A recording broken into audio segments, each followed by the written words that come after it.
When maintenance worker Caleb Hart sat down at the lobby piano during the company Christmas party, he had no idea that one gentle lullaby would shatter the CEO's carefully constructed world. The melody, intimate, haunting, impossible, was supposed to have died 20 years ago with the boy who wrote it. But Vivian Ashford recognized every note, and the recognition broke something open inside her armored heart. How could a stranger know the song her first love had created just for her? And why did he vanish the moment she demanded answers? This is a story about secrets that refuse to stay buried, second chances written in music, and the courage it takes to choose truth over everything you've built on lies. If you're watching from somewhere in the world tonight, drop your city in the comments. Let me see how far this story travels, and stay until the end, because what begins with a simple song becomes so much more. The Christmas lights strung across the Ashford Industries lobby looked expensive, even by corporate standards. Thousands of tiny white bulbs wound through garlands so lush, it had to have been flown in from somewhere with better trees than the city could grow. Caleb Hart didn't know where exactly. That wasn't the kind of detail that mattered when you spent your days fixing broken elevator panels and replacing burnt-out fluorescents in stairwells nobody important ever used. What mattered tonight was keeping Maisie comfortable for another hour, maybe two, until the party upstairs wound down enough that he could slip out without anyone noticing. His daughter sat on the marble bench beside him, her small frame swimming in the red velvet dress her grandmother had sent 3 sizes too big, her eyes already heavy with the particular exhaustion of a 7-year-old who'd been promised an adventure and gotten a lot of standing around instead. "Dad?" she whispered, tugging on his sleeve. "You said there'd be cookies." "There are cookies, sweetheart. Upstairs." "But you said we weren't going upstairs."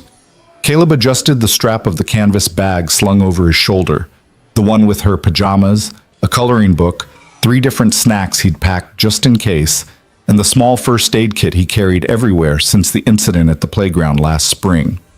Being a single parent meant planning for disasters that might never come, and still somehow missing the ones that did.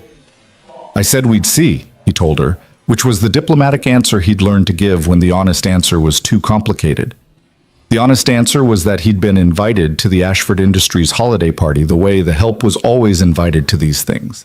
Technically included, practically invisible, expected to be grateful for the privilege of eating catered food in the building where they mopped floors.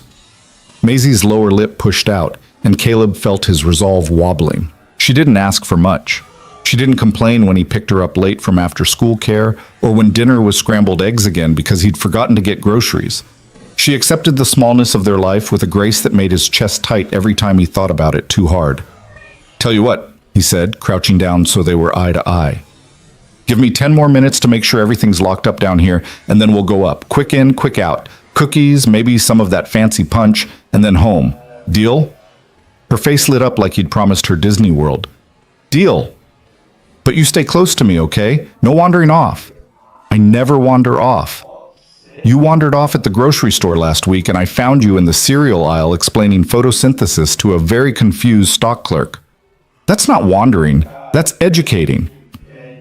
She said it with the kind of conviction only possible when you were 7, and the world still made sense if you just explained it right. Caleb couldn't help smiling as he stood, taking her hand in his. The lobby was quiet this time of night, most of the daytime staff long gone, the building settling into its evening rhythms. His footsteps echoed on the polished marble, the kind of stone that cost more per square foot than he made in a month.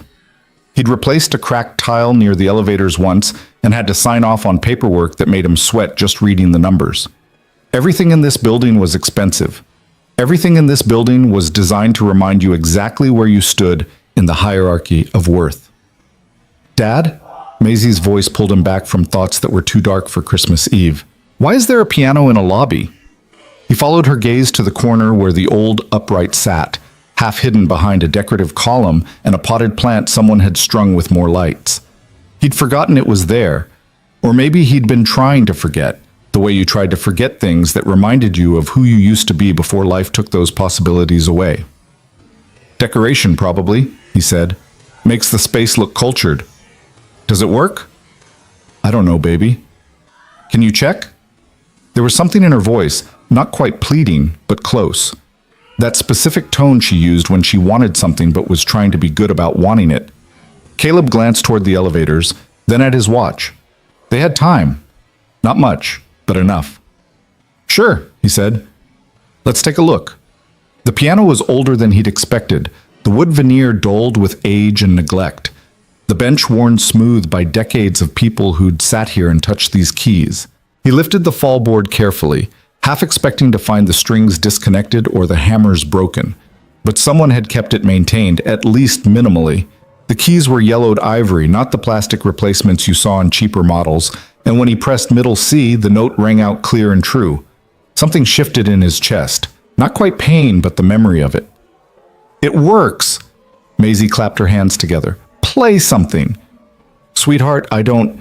Please, just one song? You never play anymore." She didn't know why he never played anymore. She'd been too young to remember the before times, back when music was the center of his life instead of the ghost that haunted its edges.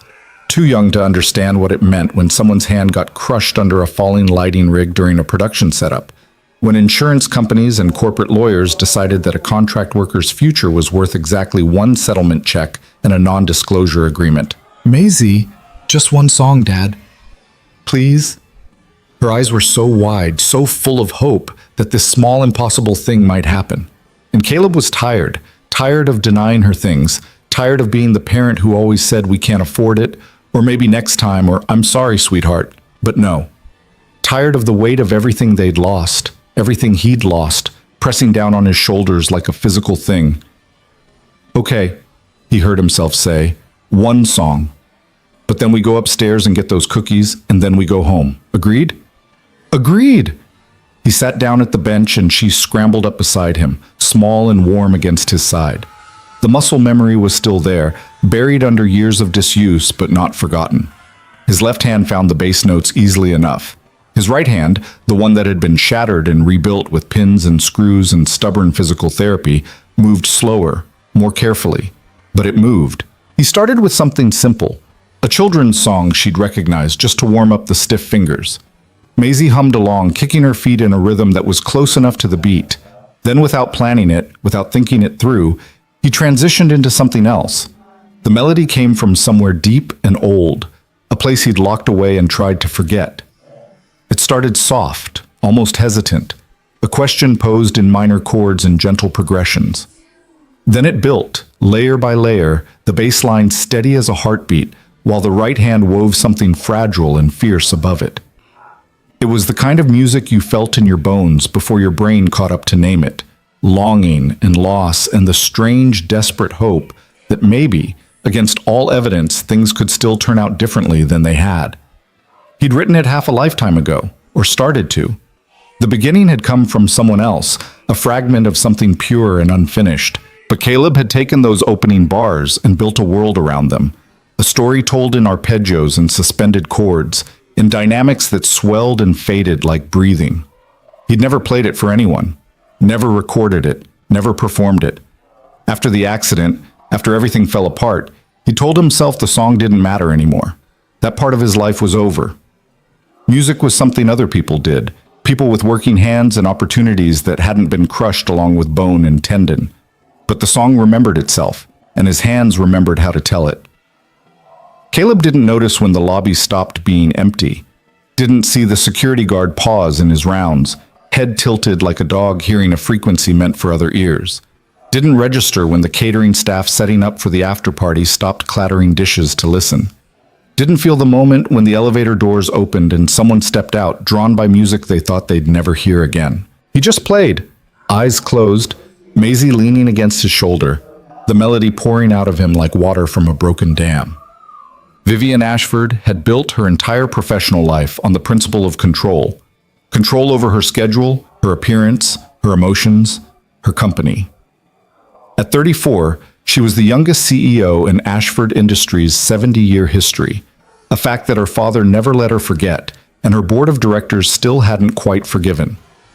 Every decision she made was calculated. Every word she spoke in public had been vetted by her own internal focus group of one, refined until it conveyed exactly the message she intended and nothing more. So when she stepped off the elevator onto the executive floor and heard music rising from somewhere below, music that shouldn't exist, couldn't exist. Her first response was anger at her own reaction, at the way her carefully constructed composure cracked just enough to let something raw and aching seep through.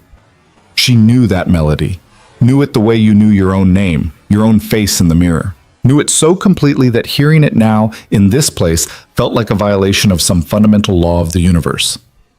"Vivian?" Graham Klein appeared at her elbow, perfectly groomed in his designer suit, his smile the practiced expression of someone who'd learned early that appearance was everything. Her fiancé, her carefully chosen partner in a merger that made sense on every level except the ones that actually mattered. "You look pale. Are you feeling all right?" "I'm fine." The words came out sharper than she'd intended. "I just need a moment. The donors are starting to arrive. Your father wanted you to greet the Hendersons personally. They're considering a significant investment in the new—" I said, "I need a moment, Graham." She didn't wait for his response. Didn't care about the flicker of irritation that crossed his face, quickly smoothed back into that professional mask. She was already moving toward the stairs, toward the source of the music, her heels clicking out a staccato rhythm that echoed in the marble stairwell. The melody was clear here, rising up through the atrium like smoke. It was being played on a piano, not a recording, not a memory, but live and immediate and real.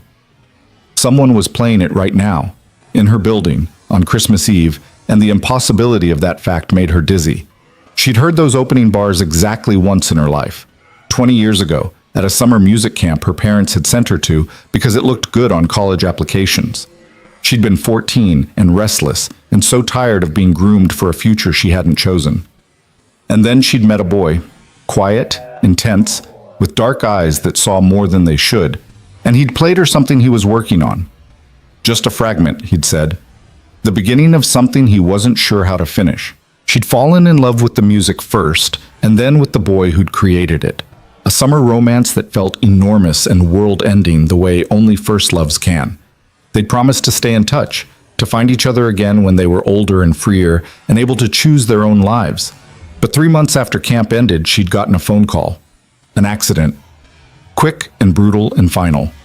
The boy who'd played her that melody was gone, and the fragment of music had died with him. Except it hadn't. Vivian reached the lobby level and pushed through the stairwell door. The space had been transformed for the party, lights everywhere, garland draped over every surface, tables set up for the catering staff who were now standing completely still, transfixed. And there, in the corner, partially hidden by a column and the glow of too many Christmas lights, was a man sitting at the lobby piano. He wasn't dressed for the party. Work pants and a simple sweater, the kind of clothes designed for function rather than style. Dark hair that needed cutting, stubble that suggested he'd stopped caring about maintaining appearances somewhere along the line. His eyes were closed, his whole body bent over the keys like he was having a conversation with them, asking them questions and listening for answers. And beside him, a little girl in a dress too big, leaning against his shoulder with complete trust. The music built toward something Vivian didn't recognize. The melody evolving past the fragment she remembered, growing more complex, more complete. Whoever this man was, he hadn't just learned the song. He'd finished it, taken those opening bars and built an entire composition around them, added layers and progressions that made the original fragment make sense in ways it never had before. It was beautiful. It was unbearable. Vivian's hands were shaking. She pressed them against her sides, willing herself back to calm, back to the controlled version of herself who didn't fall apart over a piece of music in a corporate lobby. But the control wouldn't come. The armor she wore so carefully had cracks in it, and the melody was seeping in through every gap, filling her with a grief she'd buried so deep she'd convinced herself it had turned to stone. The song ended. The silence that followed felt loud, broken only by someone's phone buzzing and the distant sounds of the party ramping up on the floors above. The man at the piano opened his eyes, and they were dark and deep, and nothing like the eyes she remembered from that summer, but something in the way he held himself, the way his hands rested on the keys like they were precious and breakable, reminded her of, no, that was impossible. The boy from music camp was dead. This was someone else. Had to be someone else. But then how did he know the song? Vivian found herself moving forward before she'd decided to move. her heels loud on the marble, announcing her presence. The little girl noticed her first, eyes going wide at the sight of someone who clearly belonged to the world of the party upstairs. The expensive dress, the perfect hair, the authority that clung to Vivian like perfume. The man followed his daughter's gaze and saw her. For a moment, something flickered across his face. Recognition? Surprise? Fear? Before he shuttered it behind a polite, neutral expression that Vivian recognized all too well. It was the look people wore when they were bracing themselves for dismissal. "That song," Vivian said, and her voice came out rough, barely controlled. "Where did you learn it?"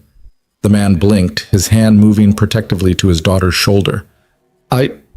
It's just something I know. Old piece. I didn't think anyone would mind. Where did you learn it?" She heard how she sounded, imperious, demanding, every inch the CEO confronting someone who'd transgressed without permission. But she couldn't stop herself, couldn't dial it back. The song had ripped something open inside her and she needed answers, needed them right now before she lost the fragile thread of composure keeping her standing. "Vivian?" Graham's voice cut through from behind her. "What are you doing down here? The Hendersons are waiting." She didn't turn around, couldn't take her eyes off the man at the piano who was gathering up his daughter like he was preparing to run. "Not now, Graham. The party's upstairs. Whatever this is, I'm sure it can wait. I said not now." But the man was already standing, already pulling the little girl behind him. "We should go," he said quietly. "I'm sorry if we disturbed anyone. It won't happen again." "Wait." Vivian started forward, but Graham caught her arm. "Vivian, what is going on? Who is this person?" "Let go of me, Graham. You're making a scene. Whatever question you have can surely wait until after we've attended to our actual responsibilities." Vivian turned on him with a fury that surprised them both. "I said, let go." He dropped her arm like it had burned him, his expression cycling through shock to offense to a cold anger that would have intimidated her if she'd had any attention left to spare for his ego. But she didn't. She turned back to the piano. The man and his daughter were gone. She spun, scanning the lobby, but they'd vanished. Into a stairwell, maybe, or through one of the service corridors that networked through the building like hidden veins. Places she'd never had reason to learn, because executives didn't use those spaces.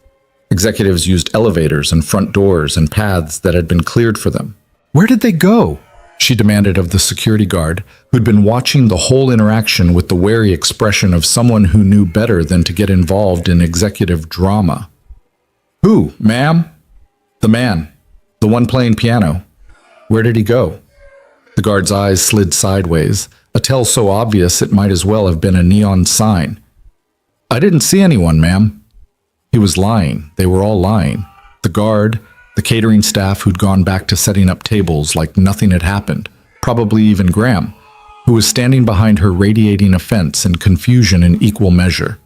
They were closing ranks, protecting one of their own from the woman who'd stormed down here making demands like some kind of tyrant, and maybe that's exactly what she was. Vivian pressed her hand to her chest, feeling her heart hammering against her ribs. The song was still echoing in her head, every note sharp and clear as broken glass. It was impossible. All of this was impossible. But it had happened. She'd heard it. She wasn't losing her mind, was she? "Vivian," Graham said, his voice tight with forced patience. "We need to go back upstairs. Your father's going to ask questions if you're not there to greet—" "I don't care what my father asks." The words came out flat, exhausted. "I need to find out who that was." "Why?" "He's obviously nobody important, just someone from maintenance or janitorial who thought he could use company property without permission. If you want him disciplined, file a report with HR and they'll handle—" "This isn't about discipline, this is about—" She stopped, because how could she explain? How could she tell Graham about a summer 20 years ago? About a boy who died before they'd had a chance to become anything real? About a melody that shouldn't exist being played by a stranger in a corporate lobby on Christmas Eve? He wouldn't understand. He'd never understood the parts of her that didn't fit into the neat narrative of their relationship. The successful CEO and her equally successful partner, a power couple building an empire together. He didn't know about the girl she'd been before she learned to be Vivian Ashford, before she'd armored herself in ambition and control. Nobody knew that girl. She'd buried her so deep, even she'd almost forgotten. Until tonight. "I'm going to find out who he was," Vivian said quietly. "You can go back to the party, make my excuses, tell my father I had an emergency." "What kind of emergency? Vivian, you're not making any sense." She turned to face him fully for the first time since she'd heard the music. Really looked at him. The perfectly styled hair, the designer suit, the practiced expression of concern that didn't quite reach his eyes. How long had they been engaged? 6 months? 8? Long enough that she should have felt something more than this dull fatigue when she looked at him. "The kind of emergency that's none of your business," she said. "Go back to the party, Graham. I'll be up when I'm ready." "This is ridiculous. You're being ridiculous. Over what? A piano player? Someone who's probably not even supposed to be in the building after hours?" Something crystallized in that moment. Some understanding that had been building in the space between them for months, maybe longer. Graham didn't see her. He saw the position she held, the access she could provide, the image they created together. He'd probably never seen her, not really. And she'd chosen him anyway, because it was easier than being alone. Because a strategic partnership made more sense than risking the kind of vulnerability that came with actually loving someone. Because 20 years ago she'd learned that loving people meant losing them, and she'd decided it was safer to never love anyone that much again. "Go back to the party," she repeated. "Or don't. I don't particularly care either way." She walked away before he could respond, heading for the security office. If the guard wouldn't tell her who'd been playing piano, the sign-in logs would. Everyone who entered the building after hours had to badge in, leave a record. Paper trails were one thing corporations were good at, documenting every moment, every interaction, every person who moved through their spaces. Behind her, she heard Graham say something sharp and offended, but his footsteps retreated toward the elevators. Good. That was one problem she could deal with later, when she had the bandwidth to care about managing his ego and the fallout from whatever scene they'd just made. Right now, all she cared about was finding the man who'd played the impossible song, finding him and making him tell her the truth, even if the truth destroyed her. Caleb's hands were still trembling when he got Maisie into the car. She was chattering about the cookies they'd never gotten, about the pretty lady with the scary voice, about how much she'd liked hearing him play, and he was nodding along without hearing any of it. All his attention was focused on breathing, on keeping his heart rate somewhere south of cardiac arrest, on not letting his daughter see how badly he'd just screwed up. He'd played the song. After years of keeping it private, of guarding it like a secret that could detonate his entire life if anyone discovered it, he'd sat down at a piano in the lobby of Ashford Industries and played it where anyone could hear. Where she could hear. Because of course that would be Vivian Ashford. Of course the woman who'd come down and demanded answers with fire in her eyes would be the girl he'd met at music camp a lifetime ago. The one who'd listened to those opening bars and understood them in a way that made his 14-year-old heart crack wide open. He'd recognized her immediately, even though 2 decades had turned her into someone both familiar and completely foreign. She'd been soft back then, open in a way that made you want to protect her, even though she'd have hated the implication that she needed protecting. Now she was all sharp edges and controlled fury, wrapped in expensive fabric and an authority that could freeze you where you stood. She'd grown into the person her family had been grooming her to become. And Caleb had... what? Grown into exactly the kind of person someone like her would look through without seeing. Maintenance worker, single dad, nobody important. Except she'd seen him. More than seen him, she'd heard the song and known it so completely that she'd come down ready to tear apart anyone who stood between her and answers. "Dad?" Maisie's voice cut through his spiraling thoughts. "Are you okay?" He looked at her in the rearview mirror, small and concerned in her too big dress. "I'm fine, baby. Just tired." The pretty lady seemed mad. "She wasn't mad at you." "Was she mad at you?" Caleb pulled out of the parking garage and into the cold December night. The streets were quiet. Most people already home with their families, wrapped up in whatever version of Christmas Eve made sense in their lives. He and Maisie would go home to their tiny apartment, and he'd tuck her in and read her a story, and she'd fall asleep believing in the magic of the season the way kids were supposed to. And he'd stay up wondering what he'd just set in motion by being stupid enough to play that song in public. "I don't know if she was mad," he said finally, "but I don't think we need to worry about it. We probably won't see her again." It was a lie. He could feel it even as the words left his mouth. Vivian Ashford hadn't looked at him like someone who'd forget and move on.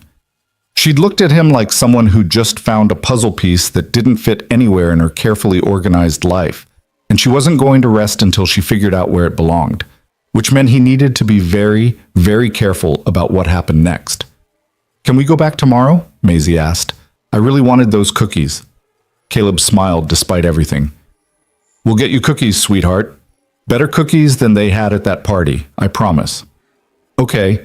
She yawned, the adrenaline of the evening finally giving way to exhaustion. "I liked hearing you play. You should play more." "Maybe," he said. "Your hands were shaking after, though. Did it hurt?" Sometimes he forgot how observant she was, how much she noticed even when she seemed absorbed in her own little world. "A little bit, but it's okay." "Was it worth it? The hurting?"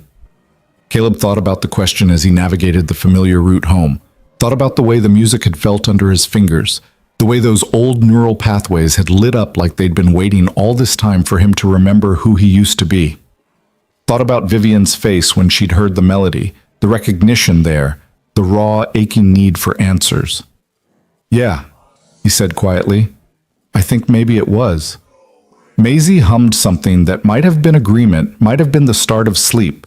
By the time they got home, she'd be out completely, and he'd carry her up the stairs and tuck her in without ever waking her. Tomorrow was Christmas, and she'd wake up excited about the presents under their small tree, the ones he'd scraped together from sales and careful budgeting. She wouldn't remember tonight as anything but a strange adventure with cookies that never materialized and a pretty lady with a scary voice. For her sake, Caleb hoped that's all it would ever be. But deep down, in the part of himself that still remembered what it felt like to want impossible things, he knew better.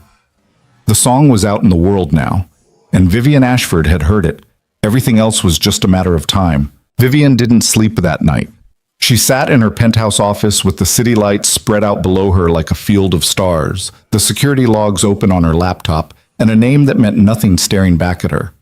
Caleb Hart, Maintenance Level 2, Badge number 44-1. The records showed he'd worked for Ashford Industries for 3 years. Clean employment file, no disciplinary actions, occasional commendations for staying late to fix emergency repairs. Before that, a gap in his work history stretching back almost a decade. Before the gap, and this was where her hands had started shaking, a brief stint as a production assistant at Meridian Stageworks. Meridian. The name hit her like a fist to the sternum. Her father's company had acquired Meridian 12 years ago, gutted it, absorbed the profitable contracts, and discarded everything else. She'd been in college then, too focused on her economics degree to pay attention to the business maneuvers happening in her family's empire. But she remembered the news coverage, the protests from theater workers who'd lost their jobs, the lawsuits that had been quietly settled behind closed doors. Vivian pulled up the archived files, her fingers flying over the keyboard with the kind of focused intensity she usually reserved for hostile takeover negotiations. There had been an accident during the acquisition transition period. A lighting rig collapsed during a production setup. Multiple injuries. One worker in particular had been hospitalized for months. The name in the incident report was redacted, protected by the settlement agreement. But the timeline matched, the location matched.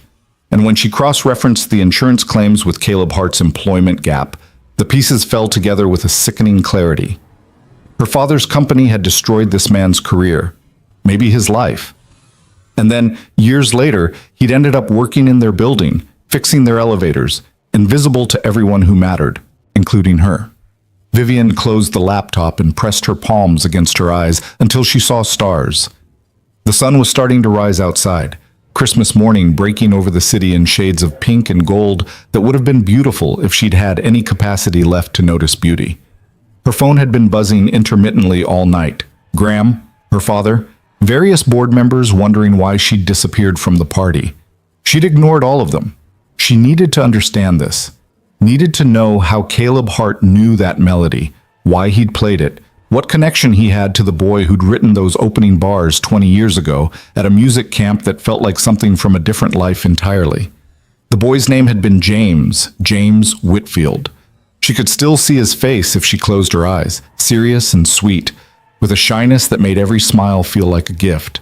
He'd played her that fragment of music on a worn upright piano in the camp's practice rooms, and she'd felt something crack open inside her chest. Some possibility she hadn't known existed. They'd spent 3 weeks together that summer, talking, laughing, stealing kisses in the woods behind the dormitories where the camp counselors couldn't see, making promises they'd believed absolutely, with the certainty of teenagers who thought their feelings were unique in all of human history. And then he died. A car accident on the drive home from camp. Quick and final, and so unfair, it had made her rage at a universe that would create something beautiful just to destroy it. She'd grieved alone, because her parents didn't know about James and wouldn't have considered a summer romance worth mourning anyway. She'd packed the grief down deep and built her life on top of it, layer by layer, until she'd almost convinced herself it had never happened at all. But the melody remembered, and somehow, impossibly, Caleb Hart knew it too. Vivian stood and walked to the window, watching the city wake up below her. Somewhere out there, Caleb was probably making Christmas breakfast for his daughter, wrapping presents, doing all the ordinary things that made up a life her family's company had derailed, whether he knew she was connected to that or not. She needed to talk to him, needed answers that the security files and incident reports couldn't provide. But she couldn't just show up at his apartment. That would be a violation of every professional boundary, an abuse of the access her position gave her. She'd already crossed enough lines last night, demanding answers like she had some right to them. Her phone buzzed again. This time she looked at it. Graham. We need to talk about last night. That was completely unacceptable behavior in front of staff and donors. Call me when you're ready to discuss this rationally. She deleted the message without responding. Then she scrolled through her contacts until she found the name she was looking for, Miles Rowan. Miles had been the music director at that summer camp, an aging jazz pianist who'd treated every gangly teenager like they were the next Coltrane. He'd mentored James, encouraged Vivian when she'd confessed she wasn't sure music was what she really wanted. He'd been kind in a world that wasn't particularly kind, and she'd lost touch with him the way you lost touch with everyone from a life you'd decided to leave behind. But musicians had long memories, and a quick search showed he was still teaching, still connected to the community. If anyone knew the truth about that melody, it would be Miles. She sent the text before she could second-guess herself. Miles, this is Vivian Ashford. We met at Hartwell Music Camp 20 years ago. I need to ask you about a piece of music. Can we talk? The response came faster than she'd expected. Vivian, of course I remember you. I'm at my studio all day tomorrow, the 26th. Come by anytime. Would be good to see you after all these years. Tomorrow. She could wait one more day. She'd built an entire life on patience and strategic timing. One more day wouldn't kill her. Except it might, because the melody was still echoing in her head, and Caleb Hart's dark eyes haunted her every time she closed her own, and nothing about this felt strategic or patient or controlled. It felt like standing on the edge of something vast and terrifying, with no idea whether the ground beneath her feet was solid or just a comfortable illusion waiting to collapse. Maisie loved Christmas with the kind of pure, uncomplicated joy that made Caleb's chest ache. She'd woken up at 6 in the morning, dragged him out of bed to see what Santa had brought, and spent the next hour playing with the modest pile of presents he'd managed to afford. A set of watercolor paints she'd been wanting, some books about space exploration, a stuffed penguin she immediately named Professor Waddles and declared her new best friend. She didn't notice that the apartment was too small, that the furniture was secondhand, that Christmas dinner would be spaghetti because he'd forgotten to buy a turkey and couldn't afford one anyway. She just noticed that her dad was there, present and attentive, building pillow forts and reading stories in funny voices and making her hot chocolate that was slightly too sweet because he always added extra marshmallows. This was what mattered. This was what he'd rebuilt his life around after everything fell apart, making sure Maisie had what she needed, even when he couldn't give her what she deserved. But his mind kept drifting back to the party, to Vivian's face when she'd heard the melody, to the way she'd looked at him like he'd stolen something precious from her, which in a way maybe he had. He'd never meant to finish James's song. It had happened accidentally, in the dark months after the accident when his hand was still in a cast and his future had collapsed into a black hole of medical bills and legal meetings and the slow realization that everything he'd worked for was gone. He'd been staying with his sister then, sleeping on her couch, and she'd had an old keyboard in the basement. Late one night, unable to sleep through the pain and the nightmares, he'd gone down and started playing with his left hand, the one that still worked properly. The opening bars of James's melody had come to him like a memory, something he'd heard at camp and carried with him all these years. He'd played it over and over, and eventually his right hand had joined in despite the pain, and the rest of the composition had poured out like it had been waiting inside him all along. He told himself it was therapy, just a way to process the grief and the rage at what had been taken from him. He'd never intended to share it, never thought anyone else would hear it, certainly never imagined he'd play it in front of the girl who'd loved the boy who wrote those opening bars. "Dad?" Maisie looked up from where she was painting a truly alarming purple sunset. "Why do you look sad?" "It's Christmas." Caleb forced a smile. "I'm not sad, sweetheart, just thinking." "About the pretty lady?" He should have known she'd remember. Maisie forgot nothing that mattered. "Sort of." "Was she your friend? From before?" Before. The word Maisie used for all the time that had existed before she was born, before her mom had left them, before their life had narrowed down to just the two of them against the world. "Not exactly," Caleb said carefully. "I knew someone she knew, a long time ago." "The person who wrote the song?" Sometimes her perceptiveness terrified him. "The beginning of the song, yeah. But you wrote the rest?" "I did." Maisie considered this, her paintbrush dripping purple onto the newspaper he'd spread across the floor. "So it's both of yours? Like sharing?" "I guess so." "Then maybe you should tell her that, so she's not confused." Out of the mouths of babes, Caleb pulled Maisie into a hug, careful not to disturb her painting. "When did you get so smart?" "I've always been smart. You just don't always listen." He laughed, despite everything, despite the anxiety churning in his gut about what would happen when Vivian Ashford inevitably tracked him down. Because she would. He'd seen the determination in her eyes. The CEO who'd built an empire partly on never accepting obstacles she couldn't overcome. She'd find him. And then he'd have to explain things he'd spent years trying to forget.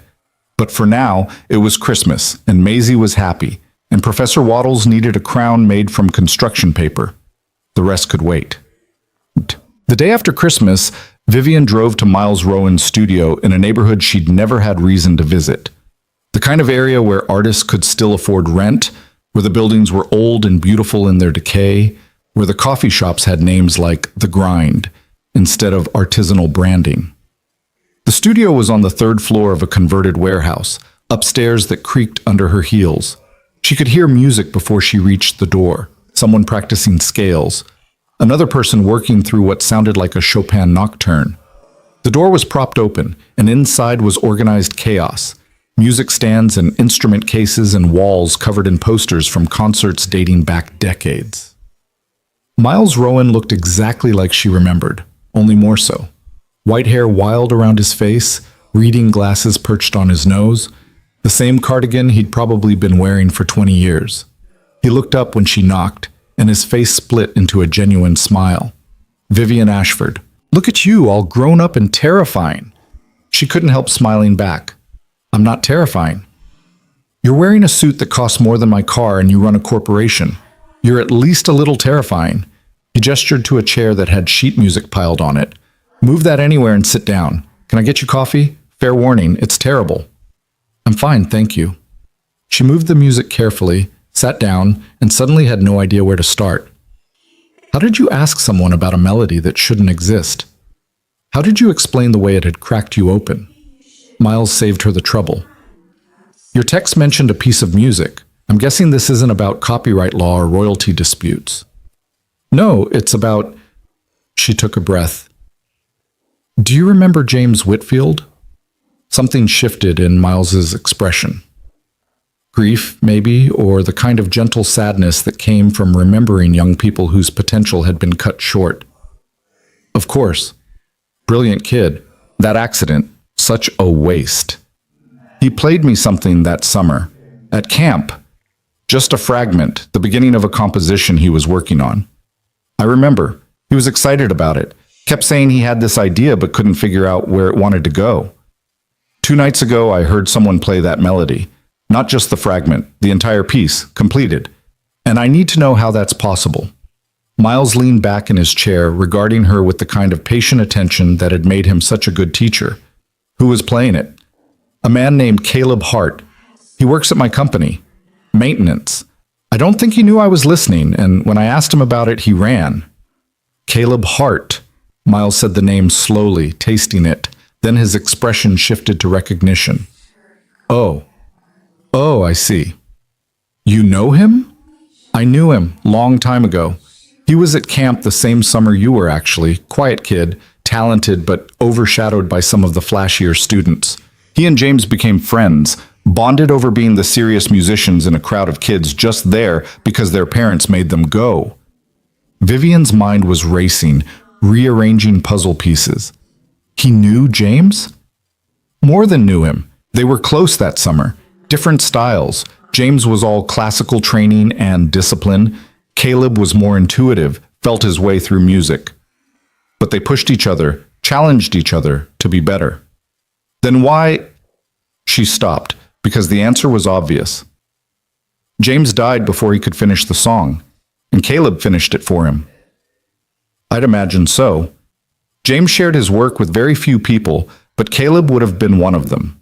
And if anyone could have taken those opening bars and built something worthy around them, it would be someone who understood James's musical language. Vivian stood up, unable to sit still anymore. The studio suddenly felt too small, the walls pressing in. Why didn't he ever say anything? Why didn't he claim credit or publish it? Or maybe it was private. Maybe it was grief work. There are a lot of reasons someone might create something beautiful and then keep it to themselves. She thought about the security files, the accident report, the gap in Caleb's employment history, the way he'd looked at the piano like it was precious and painful all at once. He got hurt. Did you know that? Working for a production company. His hand was crushed. Miles's expression tightened. I didn't know. I lost touch with a lot of students after they left camp. Life gets busy, people move on. But that explains some things. What things? Why he never pursued music professionally.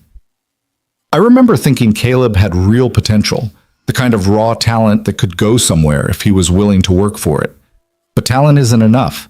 You need opportunity, resources, luck. And sometimes you need not to have your hand crushed by a lighting rig. The words hung in the air between them, heavy with implications Vivian didn't want to face. Her family's company had acquired the production house where Caleb worked. Her family's company had overseen the transition that led to that accident. She didn't know the details, didn't know if there had been negligence or just bad luck, but it didn't matter. The connection was there, undeniable. I need to talk to him, she said quietly. Then talk to him. You're the CEO. You know where he works. I can't just... That's an abuse of power, using my position to corner an employee. Miles studied her with those patient, knowing eyes. Vivian, I've known you for exactly 1 summer 20 years ago, and approximately 15 minutes today. But I remember you as someone who cared more about truth than propriety. Has that changed? The question hit harder than it should have. Had she changed? Or had she just learned to hide the parts of herself that didn't fit the role she'd been groomed to play? I don't know, she admitted. We'll figure it out, because whoever you decide to be in the next few days is probably who you're going to be for the rest of your life.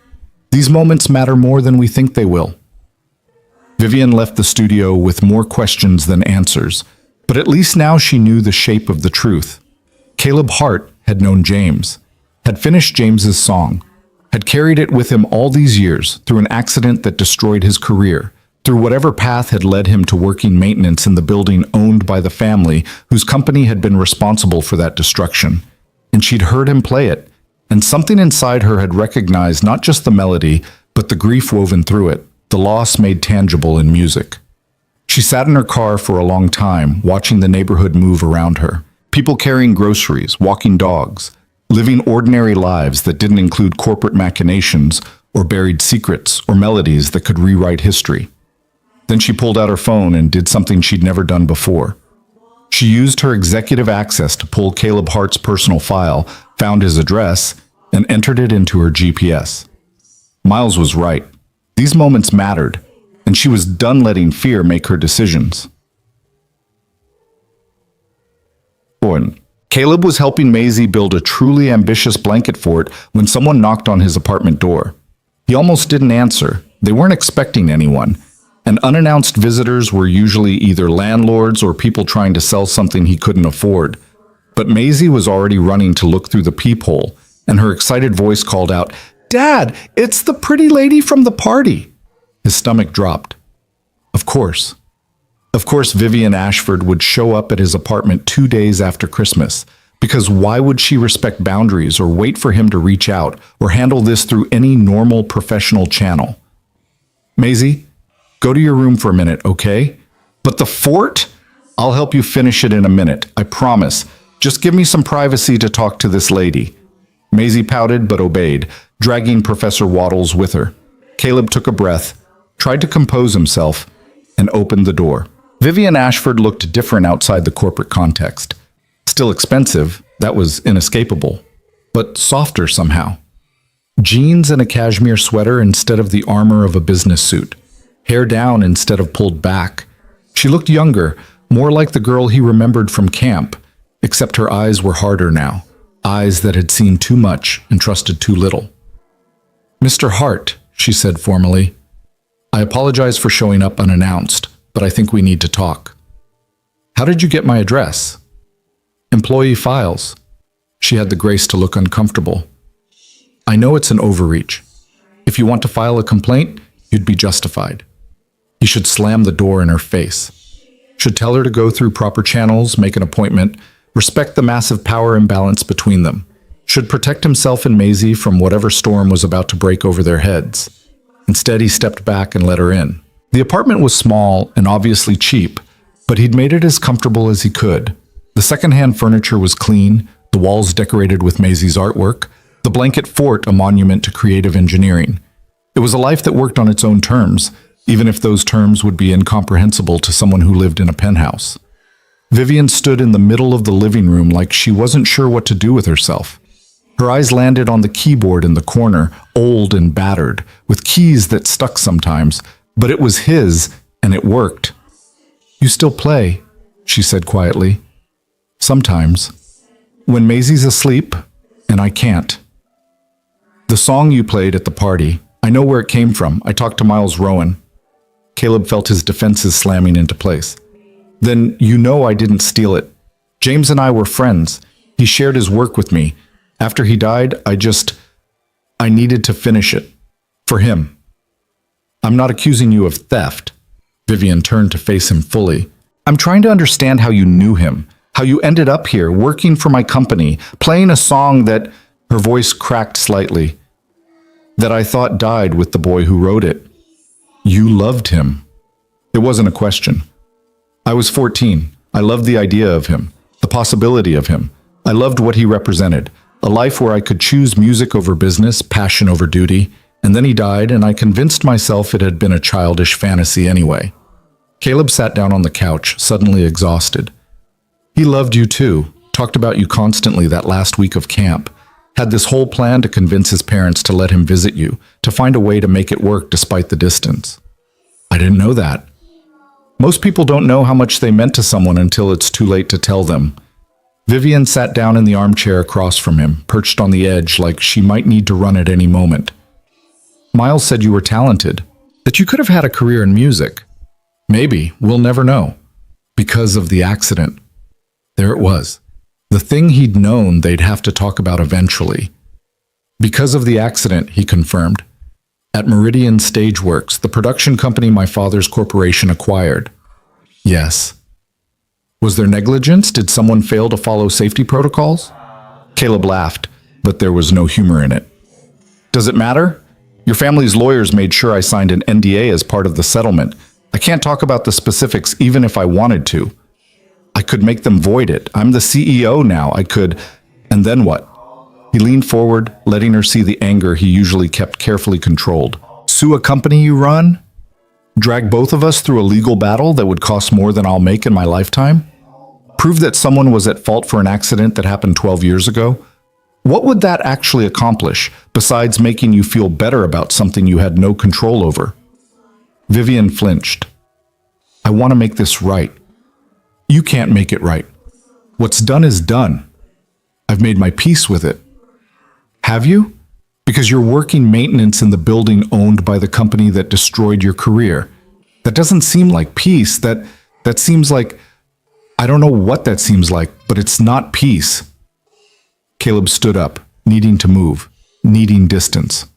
I work there because it's a job with benefits and reasonable hours that let me take care of my daughter. Because beggars can't be choosers, and I got tired of begging a long time ago. It's not some grand statement or punishment I'm inflicting on myself. It's just survival. I'm sorry. The words were quiet, but they sounded genuine. For what happened to you. For the fact that my family's company was involved. For all of it. Your apology doesn't change anything. I know, but I'm still sorry. They stood there in the shabby living room, the blanket fort sagging between them, and Caleb felt something shift. Not forgiveness, he wasn't ready for that. Might never be ready. But maybe recognition. That Vivian Ashford was more than her last name, more than her position, more than the polished armor she wore in public. She was someone who'd loved James too. Who'd carried the same grief, shaped differently by circumstance. Who'd heard the completed song and felt something crack open inside her, the same way he had every time he played it. Why did you really come here? He asked. Vivian met his eyes, and for the first time since she'd arrived, her mask slipped completely. Because when I heard you play that song, it felt like finding something I thought was lost forever. And I needed to understand how that was possible. How you could take James's fragment and turn it into something so... She stopped, struggling for words. So completely true. It's what he would have wanted. The song, I mean. He always said music was supposed to tell the truth, even when people couldn't. He said that to me too. He said it to everyone. Kid was basically a philosopher in teenage form. Vivian smiled, and it transformed her face, made her look young and sad and hopeful all at once. I wish I'd known you both better, that summer. You were busy being the star student. We were the weird, serious kids who practiced when everyone else was at the lake. I wasn't the star student. I was the girl who had to be the star student because anything less would disappoint her parents. And now you're the CEO who has to be perfect because anything less would prove your father right about whatever doubts he has. The words hung in the air, sharp and true. Vivian looked away first. I should go, she said. Thank you for talking to me, for explaining about the song. Are you going to fire me? She turned back, genuinely shocked. What? No, why would I? Because I played company property without permission.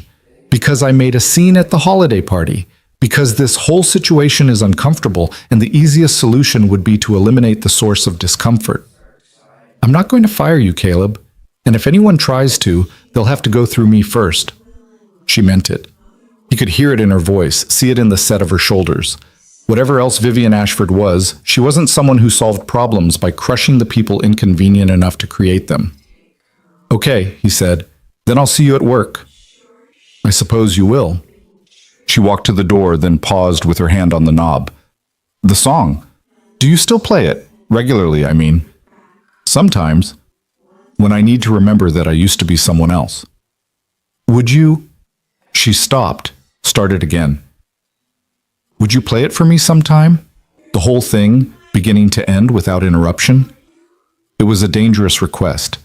Intimate in a way that had nothing to do with physical proximity and everything to do with sharing something true.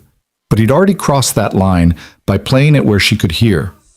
What was one more step into the unknown? Yeah, he said. I could do that. Vivian nodded, something like relief crossing her face, and left. Caleb stood in the doorway for a long time after she'd gone, listening to her footsteps fade down the stairs, trying to process what had just happened.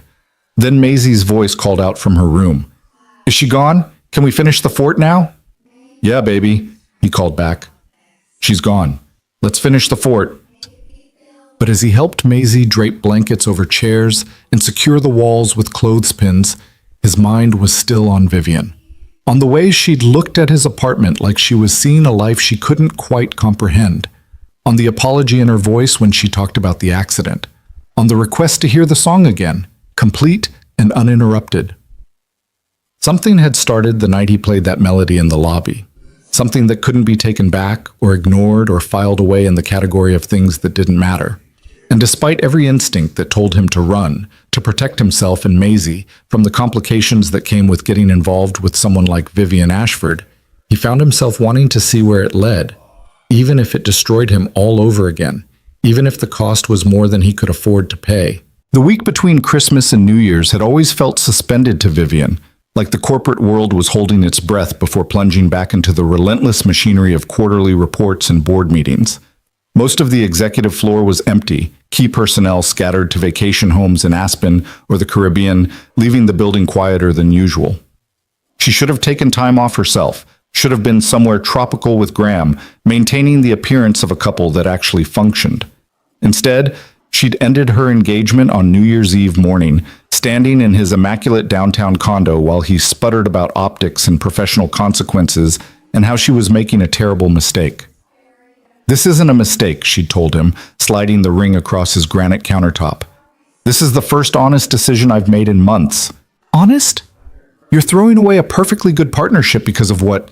Some maintenance worker who played a song? Do you understand how that sounds? It sounds like I'm choosing myself over a merger that was never a relationship to begin with. Graham's expression had cycled through disbelief to anger to something that looked almost like relief. Maybe he'd felt the strain too, the performance of being together without ever actually connecting. Maybe he'd been waiting for one of them to be brave enough to name it. Your father is going to lose his mind, he'd said finally. My father lost his mind when I was born female and inconvenient to his succession plans. This is just another Tuesday. She'd left before the conversation could become an argument, before Graham could try to negotiate or manipulate or do any of the things he was exceptionally good at in boardrooms. The ring sat on his counter, catching light, worth more than most people made in a year and meaning absolutely nothing. Now it was New Year's Day, and Vivian was in her office reviewing files she didn't need to review, trying not to think about the fact that she'd promised Caleb Hart she'd like to hear him play the song again. Trying not to wonder when that might happen, or if he'd even remember the offer, or what it meant that she wanted it so badly. Her phone buzzed. Her father's name appeared on the screen with the inevitability of a natural disaster. She answered. Happy New Year to you too. Graham just called me. Richard Ashford's voice was cold even through the phone, each word precisely articulated. He tells me you've ended your engagement. I assume this is some kind of negotiating tactic. It's not a tactic, it's a fact. Then you're a fool.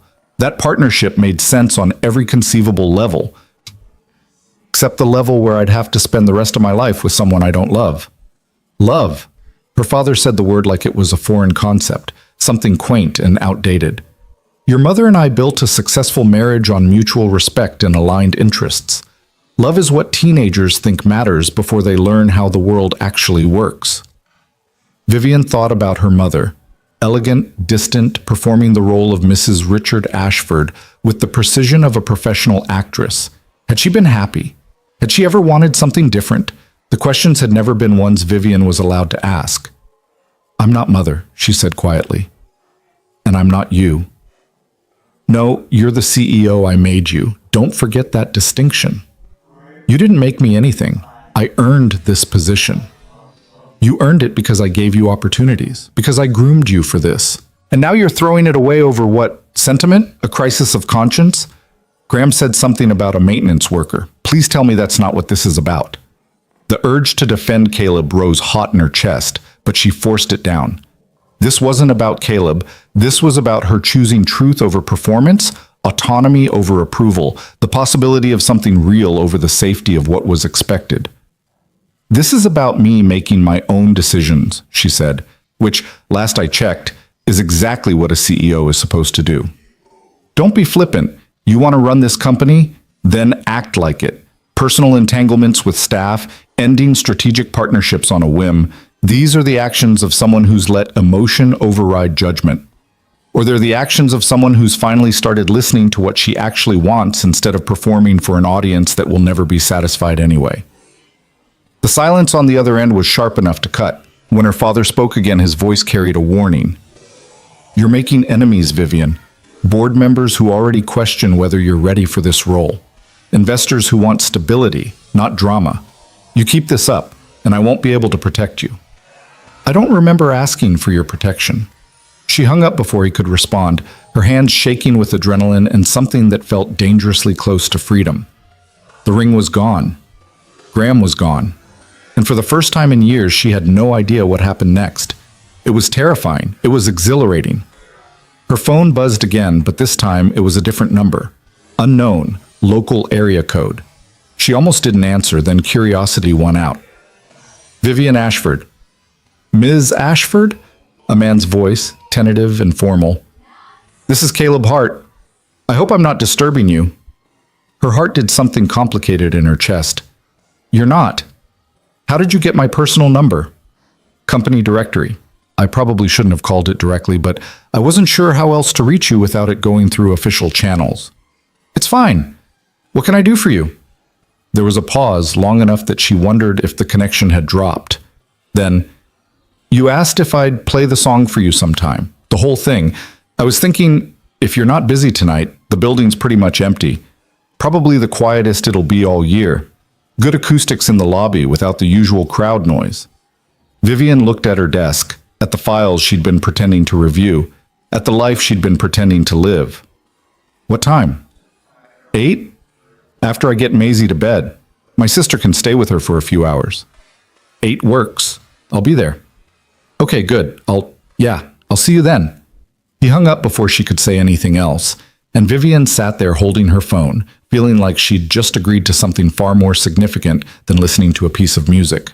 This was crossing a line, meeting an employee alone in an empty building for reasons that had nothing to do with business and everything to do with the raw, aching need to understand the connection between the boy she'd loved 20 years ago and the man who'd somehow carried his legacy forward. She should cancel, should maintain professional boundaries, should recognize this for what it was, a complication she couldn't afford. Instead, she went home to her penthouse, changed into jeans and a sweater, and waited for the hours to pass like a teenager before prom. Caleb almost canceled 3 times. Once, while he was putting Maisie to bed, reading her the same story about dragons and brave princesses that she'd heard 100 times. Once, while his sister Emma was driving over, giving him a look that said she knew something was happening but wasn't going to push for details. And once standing outside the building at 7:45, keycard in hand, wondering what the hell he was doing.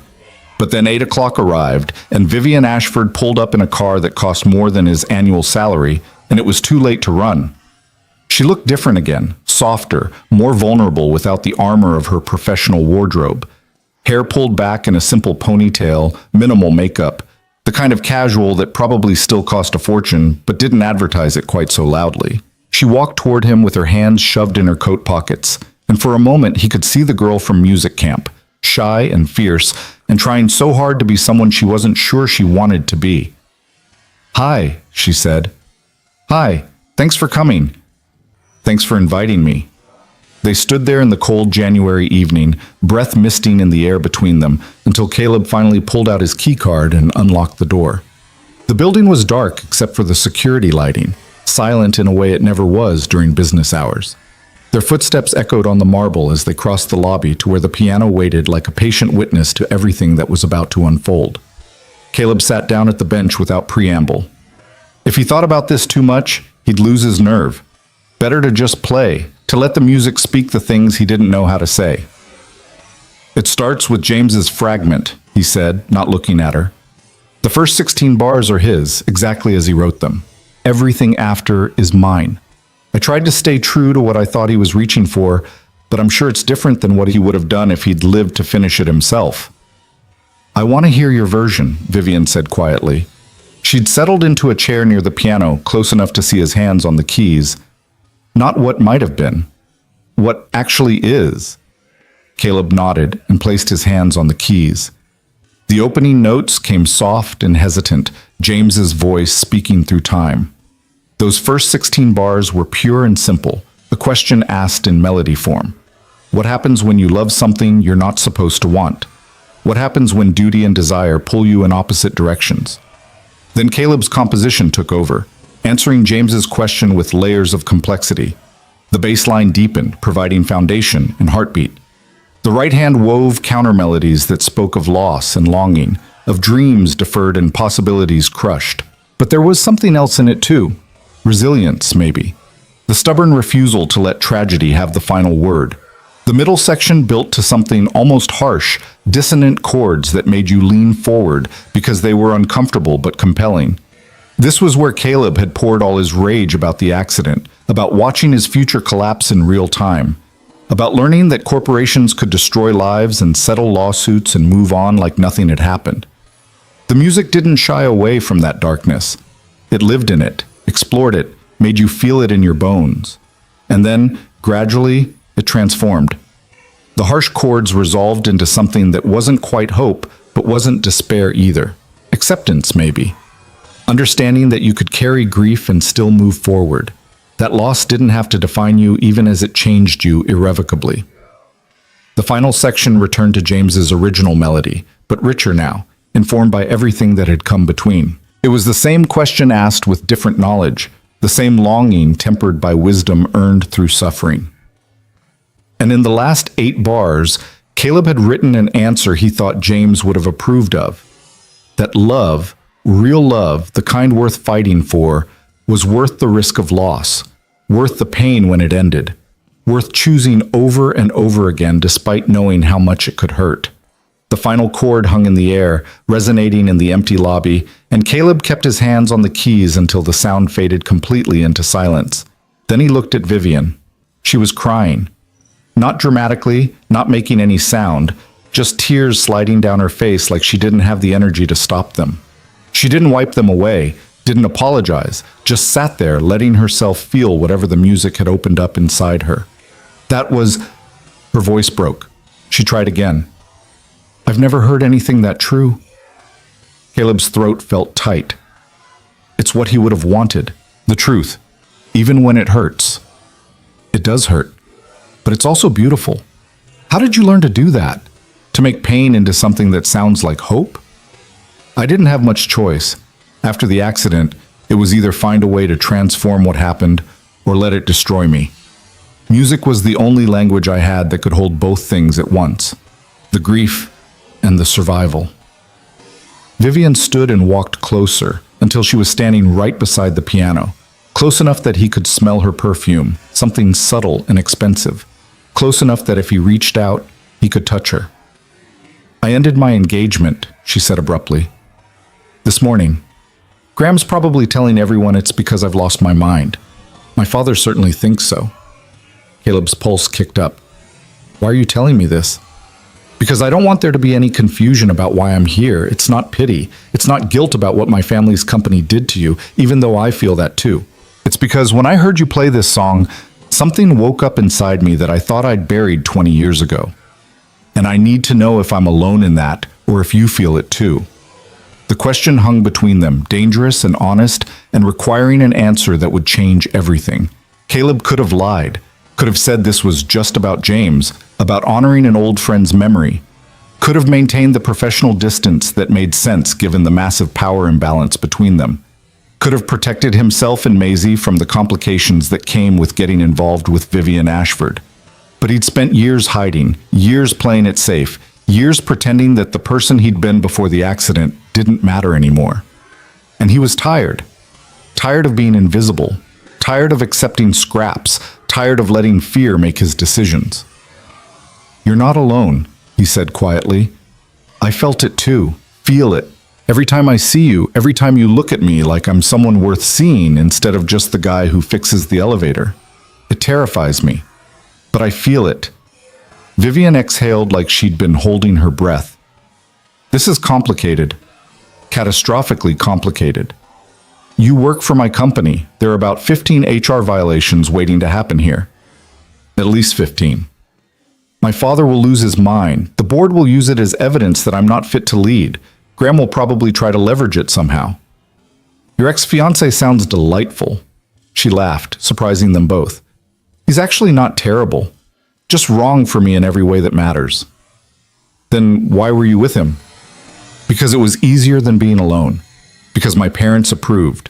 Because it looked good on paper and I'd convinced myself that was enough. She reached out, her fingers barely brushing the piano keys. But then you played this song and I remembered what it felt like to want something that didn't make sense. To choose passion over practicality. To risk everything for the possibility of something real. Caleb stood, bringing them face to face. She was taller than he'd expected, nearly matching his height. Her eyes were the color of slate, searching his face like she was trying to solve an equation that refused to balance. If we do this, whatever this is, it won't be easy, he said. People will talk. There'll be consequences. For both of us. But especially for you. I know. I have a daughter. She comes first, always. I won't let her get hurt by whatever happens between us. I wouldn't ask you to. And I can't promise you anything.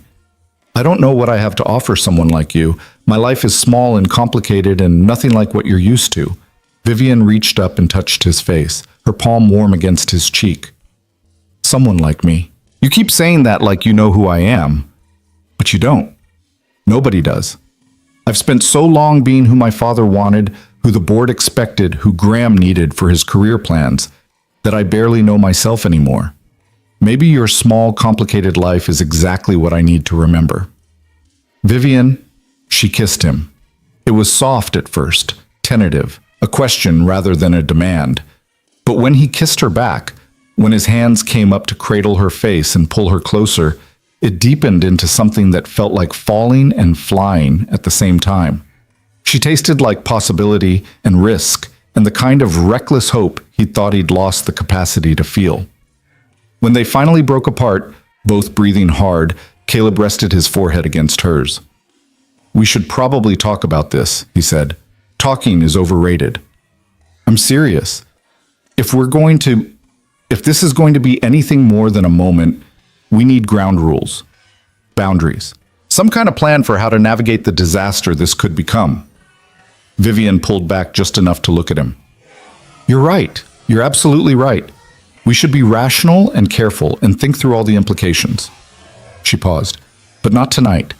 Tonight I just want to be someone who kissed a man who played the most beautiful thing I've ever heard. Can we have tonight before the complications start? It was a terrible idea. They both knew it. But Caleb found himself nodding anyway, pulling her close again, kissing her like they were teenagers at music camp, stealing moments before curfew.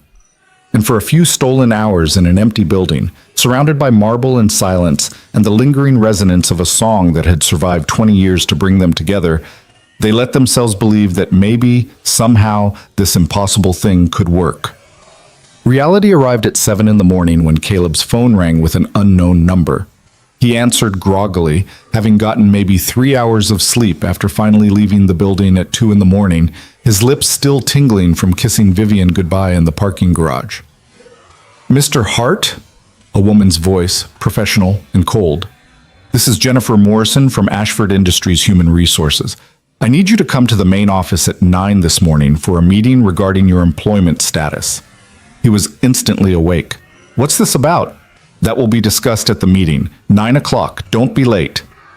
She hung up before he could ask anything else. Caleb stared at his phone, his stomach churning. This couldn't be coincidence. Someone had seen him and Vivian last night.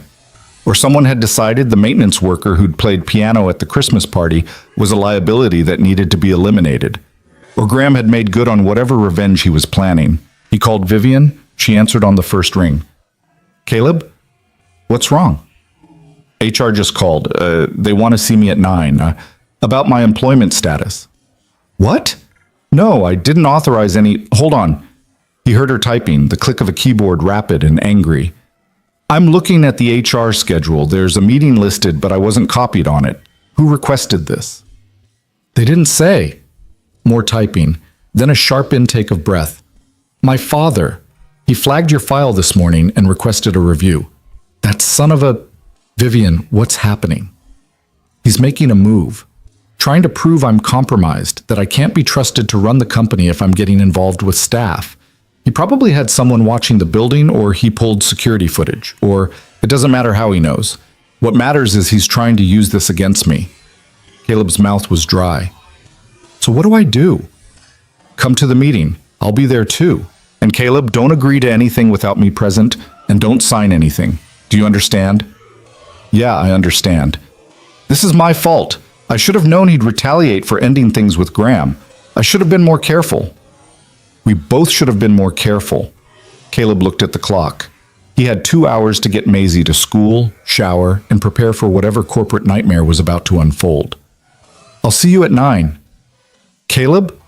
Whatever happens in that meeting, last night still mattered. This doesn't change that. He wanted to believe her, wanted to think that one perfect night could be worth whatever professional execution was waiting for him in the HR office. But he'd been here before, sitting across from lawyers and executives who held all the power while he held nothing, watching his future get reduced to a settlement check and a signature on a non-disclosure agreement. I'll see you at 9, he repeated, and hung up before his voice could betray how scared he actually was. The HR office was on the 15th floor, decorated in the aggressive neutrality of corporate spaces designed to strip away personality and leave only professional efficiency. Caleb arrived at 8:55, deliberately early, and was directed to a conference room by a receptionist who wouldn't meet his eyes. Inside, a woman in her 40s with severe glasses and a suit that could cut glass sat at the head of the table. Jennifer Morrison, presumably. And beside her, looking satisfied in a way that made Caleb's skin crawl, was Richard Ashford. Mr. Hart, Richard said pleasantly. Thank you for coming. Please, sit down. Where's Vivian? Ms. Ashford will not be joining us. This is a matter between you and the company's HR department. Her presence would be inappropriate given the circumstances. Jennifer Morrison opened a folder, her expression professionally blank. Mr. Hart, it's come to our attention that you may have violated several company policies regarding professional conduct and use of company property. Specifically, on Christmas Eve, you accessed the building's lobby piano without authorization, and more recently, you were observed on company premises after hours in what appeared to be a personal capacity rather than a work-related function. I had my access card. I'm allowed to be in the building. For work purposes, not for personal meetings with executive staff. Richard leaned forward, his smile sharp as a knife. Let's not play games, Mr. Hart. You and my daughter were seen together last night, in an empty building, alone, for several hours. I'm sure you can understand how that might create concerns about professional boundaries and potential conflicts of interest. We weren't doing anything wrong. No? Then you won't mind explaining exactly what you were doing. Caleb felt trapped, caught between honesty that would confirm Richard's suspicions and lies that would only make things worse. I was playing music. Ms. Ashford asked to hear a particular piece, and I agreed to play it for her. That's all? That's all. Richard repeated the words mockingly. A maintenance worker and the CEO, alone in a building after midnight, and nothing inappropriate occurred. You'll forgive me if I find that difficult to believe. I don't care what you believe, it's the truth. Jennifer Morrison cleared her throat. Mr. Hart, given the circumstances, we think it's best if you take a voluntary leave of absence while we investigate these allegations. You'll continue to receive pay, but you won't be permitted on company premises until the investigation concludes. How long will that take? As long as necessary. This is retaliation, Caleb said flatly. Mr. Ashford doesn't like that his daughter ended her engagement, and he's taking it out on me. That's what this is really about. Richard's expression didn't change, but something cold flickered in his eyes. My personal feelings are irrelevant. What matters is maintaining the integrity and professional standards of this company. If you'd like to file a complaint about this process, you're welcome to do so through the appropriate channels. The appropriate channels. The same channels that had protected the company when his hand was crushed, when his career was destroyed, when his entire life was reduced to a settlement agreement and a non-disclosure clause. Caleb had been through this before. He knew how it ended. And if I refuse the leave of absence, then we'll have no choice but to terminate your employment for policy violations. The leave of absence is a courtesy, Mr. Hart. I suggest you take it. The door opened and Vivian strode in, fury radiating from every line of her body. This meeting is over. Jennifer Morrison stood. Ms. Ashford, your presence here is inappropriate. My presence is required. I'm the CEO of this company, and any personnel decisions require my approval. Did you get my approval for this meeting? Your father authorized. My father doesn't have the authority to authorize anything. I do, and I'm terminating this investigation immediately. Richard stood slowly, his expression thunderous. You're letting your personal feelings compromise your professional judgment. The board will hear about this. Good. I'll tell them myself. Along with the fact that you initiated a retaliatory investigation against an employee whose only crime was having a conversation with me. That's harassment, Dad. It's also illegal. You're making a mistake. The only mistake I made was waiting this long to stand up to you. Vivian turned to Jennifer Morrison. This investigation is closed. Mr. Hart returns to his regular duties immediately. Document that in whatever file you're building and make sure to include that this decision comes directly from me. Jennifer looked between Vivian and Richard, clearly calculating which Ashford to side with. Finally, she nodded. Yes, Ms. Ashford. I'll update the records. Good. Now get out, both of you. Richard didn't move. You think you've won something here? You've just handed me everything I need to prove you're unfit to lead this company. Then take it to the board. I'll be waiting. They stared at each other across the conference table. Two people who shared DNA but nothing else, locked in a battle that had probably been building since the day Vivian was born, inconvenient and female. Finally, Richard walked out without another word, Jennifer scurrying after him. The door clicked shut, leaving Caleb and Vivian alone. Are you okay? She asked immediately. I should be asking you that. You just declared war on your own father. He declared war first. I'm just finally fighting back. She slumped into a chair, suddenly looking exhausted. I'm sorry. I should have anticipated this. Should have known he'd go after you to get to me. It's not your fault. It absolutely is. I pulled you into this mess. I put you in his crosshairs. Caleb sat down beside her. You didn't pull me into anything. I made my own choices, including last night. Last night was... She stopped, struggling for words. The best night I've had in years, and now it's cost you your job. I still have my job. You made sure of that. For now, but he's right. He has everything he needs to make my life hell with the board. They already doubt me. This just confirms their worst suspicions. So what do we do? Vivian looked at him, and in her eyes, he saw the same thing he'd felt since that first night at the piano. The recognition that they were standing at a crossroads, and whatever direction they chose would determine everything that came after. We tell the truth, she said finally. All of it. No more hiding, no more pretending. We lay it out for the board and let them decide if I'm fit to lead, despite having feelings for someone they don't think I should care about. That's a huge risk. Everything worth having is a huge risk. You taught me that. The song, the way you finished it, it's all about choosing truth over safety. Well, this is me choosing truth. Caleb took her hand, feeling the weight of what they were about to do. Your father won't make this easy. My father hasn't made anything easy since I was born. But I'm done living in fear of disappointing him, done shaping my life around his approval. She squeezed his fingers. Are you with me?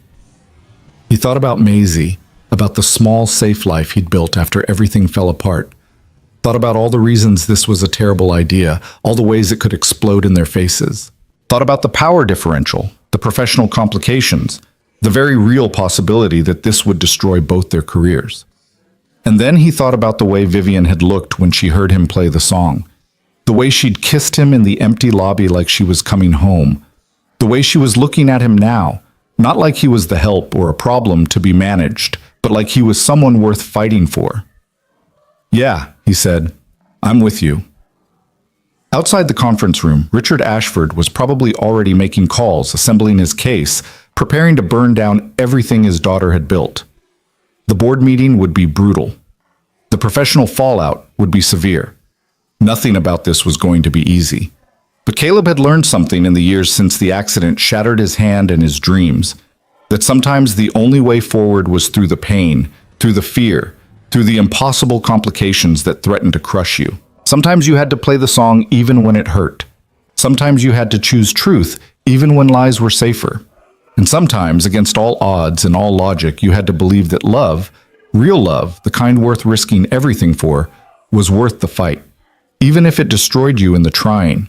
The emergency board meeting was scheduled for the following Tuesday, which gave Richard Ashford exactly 5 days to build his case and Vivian exactly 5 days to prepare her defense.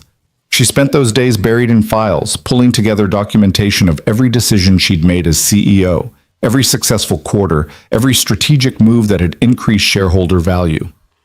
Numbers and facts and irrefutable evidence that she'd been good for this company, relationship with Caleb Hart notwithstanding. But numbers only mattered if the board was willing to look at them objectively, and Vivian knew her father well enough to understand that objectivity had left the building the moment she'd chosen her own life over his plans for it. On Monday night, her phone rang. Miles Rowan.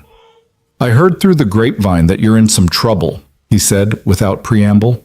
The kind of trouble that involves boardrooms and family drama and probably a decent amount of corporate backstabbing. Your grapevine is well informed. Musicians talk, especially older musicians who've been around long enough to know everyone's business.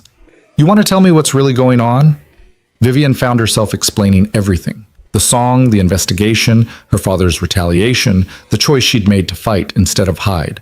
Miles listened without interrupting, the kind of patient attention that reminded her why she'd trusted him 20 years ago.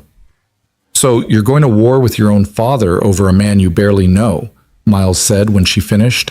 "That's either very brave or very stupid." "Probably both."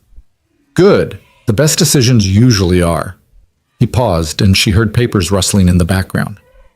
"I have something you should know about the song, about who really wrote what." Vivian's pulse quickened. "What do you mean?" "James wrote those opening bars, yes. Beautiful fragment, full of potential, but he showed it to maybe 3 people total, you, me, and Caleb. He was protective of his work, didn't like sharing until it was finished. After he died, I assumed the fragment died with him. But Caleb finished it. Caleb did more than finish it. That boy took 16 bars of melody and built an entire composition around it that's better than anything James could have written alone. Not because James wasn't talented, he was brilliant, but because Caleb understood something James was still learning. That music isn't just about technical proficiency, it's about truth, about taking your pain and your joy and your whole messy human experience and translating it into something other people can feel in their bones. I don't understand what you're telling me. I'm telling you that song isn't James's legacy, it's Caleb's, and I have the documentation to prove it. Camp records, practice room logs. The fragment James submitted for his final evaluation versus the complete composition Caleb recorded and submitted to a scholarship competition years later. Before the accident, before everything fell apart, he was on track to study at Juilliard. Did you know that? Vivian felt like she'd been punched. No, he never mentioned. Of course he didn't, because that future died when his hand got crushed, and talking about it would just be picking at a wound that never properly healed. But the music survived. And if your board wants evidence that Caleb Hart is someone worth fighting for, I can provide documentation that he's one of the most talented composers I've encountered in 40 years of teaching. Miles, I can't use his music to defend my professional decisions. I'm not suggesting you use it as a defense. I'm suggesting you use it to reframe the narrative. Your father wants to paint this as a CEO having an inappropriate relationship with a maintenance worker. But what if it's actually a CEO recognizing exceptional talent that's been overlooked and undervalued? What if it's about correcting an injustice your family's company committed 12 years ago? Vivian's mind was racing. That's still complicated. The power differential, the conflict of interest, everything worth doing is complicated. But you asked me once, when you were 14 and trying to decide between music and business school, what I thought you should do. You remember what I told you? Follow the thing that scares you most, because fear means it matters. Exactly. So what scares you more? Losing your position as CEO, or losing the chance to be with someone who makes you feel the way Caleb obviously does?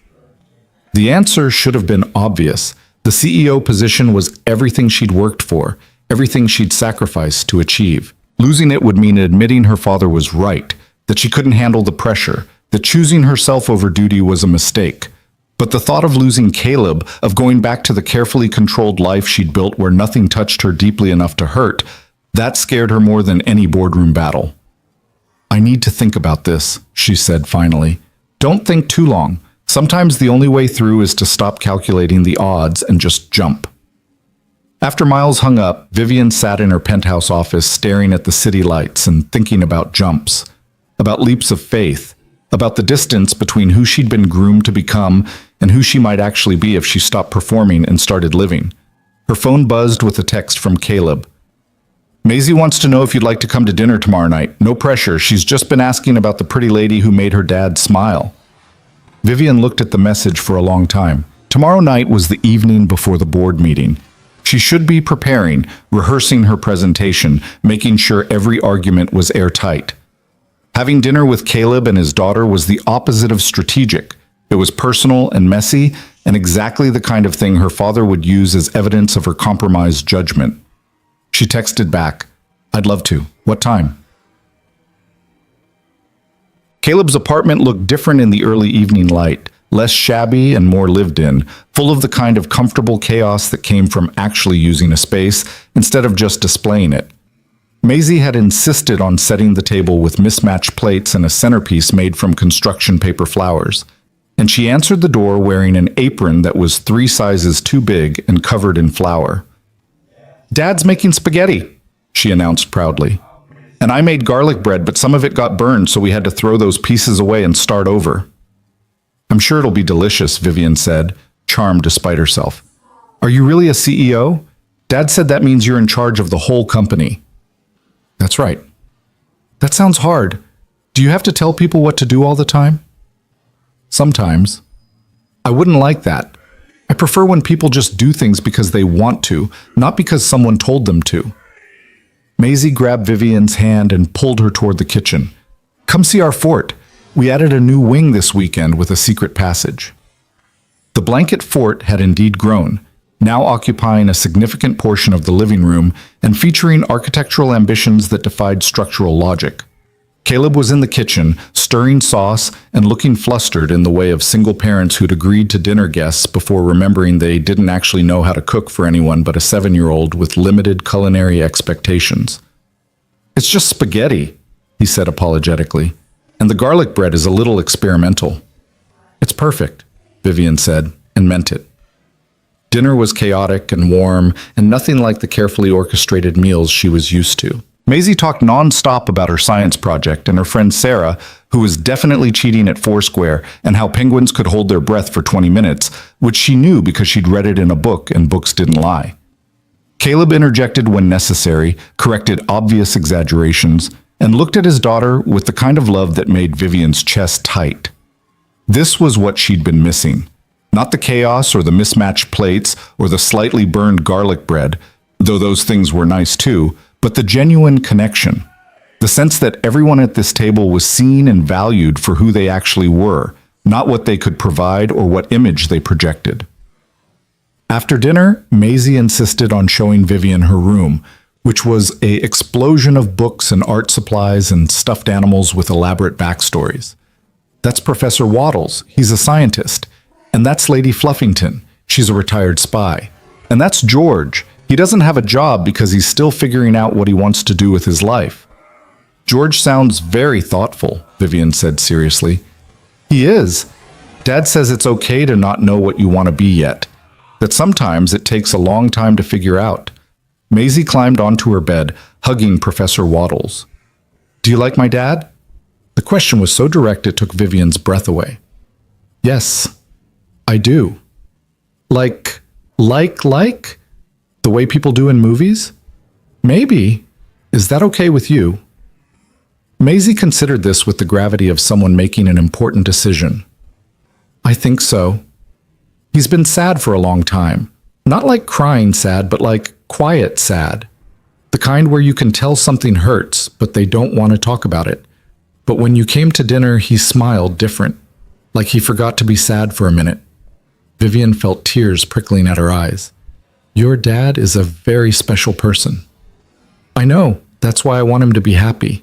So if you can make him happy, then I think it's okay that you like him. But if you make him sad, I'll be very disappointed in you." "That's fair." "Okay, good. Now, do you want to see my rock collection? I have 17 different kinds, and I can tell you where each one came from." Vivian spent the next 20 minutes learning about rocks with an enthusiasm she didn't have to fake.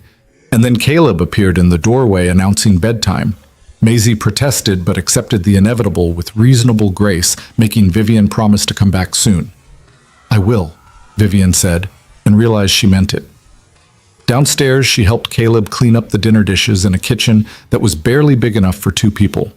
They worked in comfortable silence for a while, passing plates and silverware in a rhythm that felt practiced despite them never having done this before. "She likes you," Caleb said finally. "Maisie, that's not... She doesn't warm up to people easily. But she likes you." I like her too. She's remarkable. She's opinionated and stubborn and has approximately 0 filter between her brain and her mouth. But yeah, she's pretty remarkable." He dried his hands on a dish towel, not quite looking at Vivian. "The board meeting is tomorrow." "I know. Are you ready?" "No, but I'm going anyway." "What if they side with your father? What if you lose everything you've worked for?" Vivian set down the plate she'd been washing and turned to face him. "Then I lose it, and I figure out what comes next. But at least I'll know I chose truth over performance. That has to count for something." Caleb reached out and tucked a strand of hair behind her ear, his fingers gentle. "You're braver than you think you are." "Or stupider." Miles said it's probably both. Miles is a wise man. Caleb's hand lingered on her cheek. "Whatever happens tomorrow, I want you to know, this matters. You matter. Not because of your position or your family name or anything else. Just because of who you are when you're sitting at my kitchen table eating slightly burned garlic bread and learning about rocks from a 7-year-old. That person is worth fighting for." Vivian kissed him, soft and sweet and full of everything she didn't know how to say with words. When they broke apart, she rested her head against his shoulder and let herself have this moment of peace before the storm. "I should go," she said eventually. "Early meeting tomorrow and all." "Good luck. Not that you need it. You're going to walk in there and be brilliant and terrifying and make them remember exactly why they chose you as CEO in the first place. From your mouth to the board's ears." She left before she could lose her nerve, before she could let fear talk her into staying in this small, warm apartment where nothing could hurt her. Tomorrow would be brutal. Tomorrow would require every ounce of strength and strategic thinking she possessed. Tomorrow would determine whether she kept the position she'd sacrificed everything to achieve or lost it all for a relationship that had barely begun. But tonight, she'd had dinner with Caleb and Maisie. She'd learned about rocks and heard a 7-year-old's fierce protection of her father. She'd felt seen in a way that had nothing to do with her last name or her corporate title. And that, somehow, felt like winning. The boardroom was exactly as Vivian remembered. All dark wood and leather chairs and windows that looked out over the city like the people who sat here owned every building in view. 12 board members sat around the table, their expressions ranging from sympathetic to hostile to carefully neutral. Her father sat at the far end, looking satisfied in a way that made her stomach churn. Graham was there too, which Vivian hadn't expected. He caught her eye and gave her a small nod that might have been respect or might have been acknowledgement that they were both pawns in Richard Ashford's larger game. "Shall we begin?" Thomas Chen, the board chairman, looked tired. He'd probably spent the last week fielding calls from both sides, trying to navigate the politics of a family war playing out in corporate boardroom. "Ms. Ashford, your father has raised concerns about your recent conduct and judgment. He's asked the board to review your position as CEO. You'll have an opportunity to respond to those concerns." Richard stood, commanding the room with the ease of someone who'd been doing this for 40 years. "Thank you, Thomas. I'll be brief. My daughter has become romantically involved with a subordinate employee, a maintenance worker, to be specific. This represents a serious conflict of interest and calls into question her ability to maintain professional boundaries.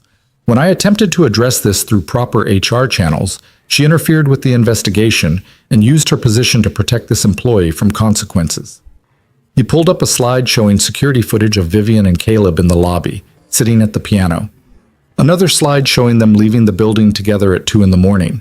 Another showing them entering her car in the parking garage. The images were damning, carefully selected to suggest impropriety even though nothing inappropriate had actually occurred. "Furthermore," Richard continued, Ashford recently ended her engagement to Graham Klein, a strategic partnership that would have benefited this company significantly. When questioned about her reasons, she cited personal feelings over professional considerations. This pattern of prioritizing emotion over business judgment is concerning. It suggests she's not ready for the pressures of this position. He sat down, and the room was silent except for the hum of the ventilation system. Thomas looked at Vivian. "You have the floor." Vivian stood, her hands remarkably steady considering her heart was trying to break through her ribs. She'd spent 5 days preparing for this moment, but now that it was here, all her carefully rehearsed arguments felt hollow. The numbers and the strategy reports and the evidence of her successful tenure, none of it addressed what this was really about. So she decided to tell the truth instead. "My father is right," she said, and watched surprise flicker across several faces. "I did become involved with Caleb Hart. I did interfere with an investigation that I believed was retaliatory and unjust. I did end my engagement for personal reasons that had nothing to do with corporate strategy. All of those things are true." Richard looked smug. Graham looked pained. Thomas looked resigned. "What my father didn't tell you," Vivian continued, "is why any of those things happened. Caleb Hart isn't just a maintenance worker. He's a classically trained musician who was on track to study at Juilliard before an accident at a production company. A company this corporation acquired, destroyed his hand and his career 12 years ago." She pulled up her own slides now, documentation Miles had provided. Practice room logs from music camp. The scholarship application. Letters of recommendation from instructors who'd recognized Caleb's talent. Medical records from the accident showing the extent of his injuries. The accident occurred during the transition period after Ashford Industries acquired Meridian Stageworks. There were safety violations, inadequate supervision, cost-cutting measures that put workers at risk. Caleb Hart lost his career because this company, our company, prioritized profit over people. Several board members shifted uncomfortably. This was ancient history to them, a minor acquisition that had happened over a decade ago. But seeing it laid out like this, seeing the human cost of decisions made in rooms exactly like this one, made it impossible to ignore. "I didn't know any of this when I met Caleb," Vivian said. "I only knew that he played a piece of music that meant something to me. A song written by someone I cared about 20 years ago, someone who died before he could finish it. Caleb finished it, took a fragment, and built something beautiful and true around it. And yes, that mattered to me. It made me see him as more than his job title. Made me see myself as more than mine." "This is very touching," Richard interrupted, "but it doesn't address the fundamental conflict of interest." "Let her finish," Thomas said sharply. Vivian took a breath. "You want to know about judgment? About the ability to make hard decisions under pressure? Let me tell you what I've learned about judgment in the last week. It's not about following the safe path or maintaining appearances or doing what's expected. It's about looking at a situation clearly and making the choice that aligns with your values, even when that choice costs you everything." She looked directly at her father. "You taught me that business is war, that you win by being smarter, more ruthless, more willing to sacrifice than your opponents. And I've been a good student. I've made the hard calls, closed the deals, eliminated the weaknesses. I've been exactly the CEO you groomed me to be." "Then why are you throwing it away?" Richard demanded. "Because being the CEO you groomed me to be means becoming someone I don't recognize when I look in the mirror. Someone who values image over integrity. Someone who sees people like Caleb Hart as collateral damage instead of human beings deserving of dignity and opportunity. And I'm done being that person." The room was absolutely silent. "So yes," Vivian continued, "I'm involved with someone you think is inappropriate. Yes, I prioritize personal feelings over a strategic engagement. Yes, I interfered with an investigation I believed was unjust. And if those actions mean I'm not fit to be CEO, then vote me out. But don't pretend this is about professional judgment. This is about control. About whether I'm going to live my life according to my father's plans or my own." She sat down, her legs shaking with adrenaline. Thomas looked around the table. "Does anyone have questions for Ms. Ashford?" Margaret Williams, one of the older board members, raised her hand. "Have you considered the optics of this relationship? How it will be perceived by shareholders and the media?" "I have. And I think the optics of a CEO who recognizes talent regardless of job title and takes responsibility for past corporate failures are actually pretty good. But I'm not going to lie and say optics are my primary concern. They're not. What is your primary concern? Another board member asked. Running this company with integrity, making sure that 15 years from now, when people look back at decisions we made in this room, they can be proud of them instead of ashamed. That includes how we treat our employees, all of our employees, not just the ones at the executive level. Graham spoke up for the first time. For what it's worth, Vivian's right about the engagement. It was strategic, not romantic. She had the courage to end it when it became clear neither of us was happy. That's not poor judgment, that's honesty. He looked at Richard. Something this family could use more of. Richard's face went red. You're out of line. No, you're out of line, Graham said calmly. I went along with your plan to use this relationship as evidence of Vivian's incompetence because I was angry about being rejected. But sitting here watching you try to destroy your own daughter's career because she dared to choose her own life? That's not business. That's cruelty. Thomas called for a brief recess and the board members filed out to discuss in private. Vivian stood alone at the window watching the city below and trying to steady her breathing. That was either very brave or very stupid, a voice said behind her. She turned to find Graham standing there, hands in his pockets. Miles Rowan said the same thing. Miles Rowan is wise. Listen, I'm sorry for going along with your father's plan, for not speaking up sooner. You spoke up when it mattered. That's what counts. Do you love him, the musician? Vivian considered the question honestly. I don't know yet, but I could, and that possibility feels more real than anything I've felt in years, including what I felt for you. I know. I felt it too. Graham smiled sadly. Go be happy, Vivian. You deserve it, even if it costs you this job. Thanks, Graham. The board filed back in 15 minutes later. Thomas looked grave, which could mean anything. We've discussed the situation, he said, and we've reached a decision. Ms. Ashford, your conduct has been unorthodox and has raised legitimate concerns about professional boundaries. However, your track record as CEO is exemplary. You've increased shareholder value by 30%, successfully navigated 3 major acquisitions, and maintained strong relationships with key stakeholders. Vivian held her breath. That said, we can't simply ignore the conflict of interest your relationship with Mr. Hart presents. Therefore, we're implementing new policies regarding relationships between executives and employees. Full disclosure will be required, and an independent ethics board will review such situations to ensure there's no abuse of power. Ms. Ashford, you'll be required to recuse yourself from any decisions directly affecting Mr. Hart's employment. Are those terms acceptable? Yes, absolutely. Then you'll remain as CEO. But Vivian, Thomas looked at her seriously. You're on notice. Another controversy like this, another situation that calls your judgment into question, and we'll revisit this decision. Am I clear? Crystal clear. Richard stood abruptly. This is unacceptable. You're rewarding her for flouting company policy. Richard, you've had your say. Thomas's voice was steel. The board has voted 7-5 in favor of keeping Vivian as CEO. You're outvoted. Then I'm resigning from the board. I will not be part of this circus. That's your choice. We'll accept your resignation effective immediately. Richard looked at Vivian with something like hatred, and she looked back without flinching. This was it. The final break. The moment when she stopped being his daughter in any meaningful sense and became simply another person he'd failed to control. You'll regret this, he said quietly. All of you.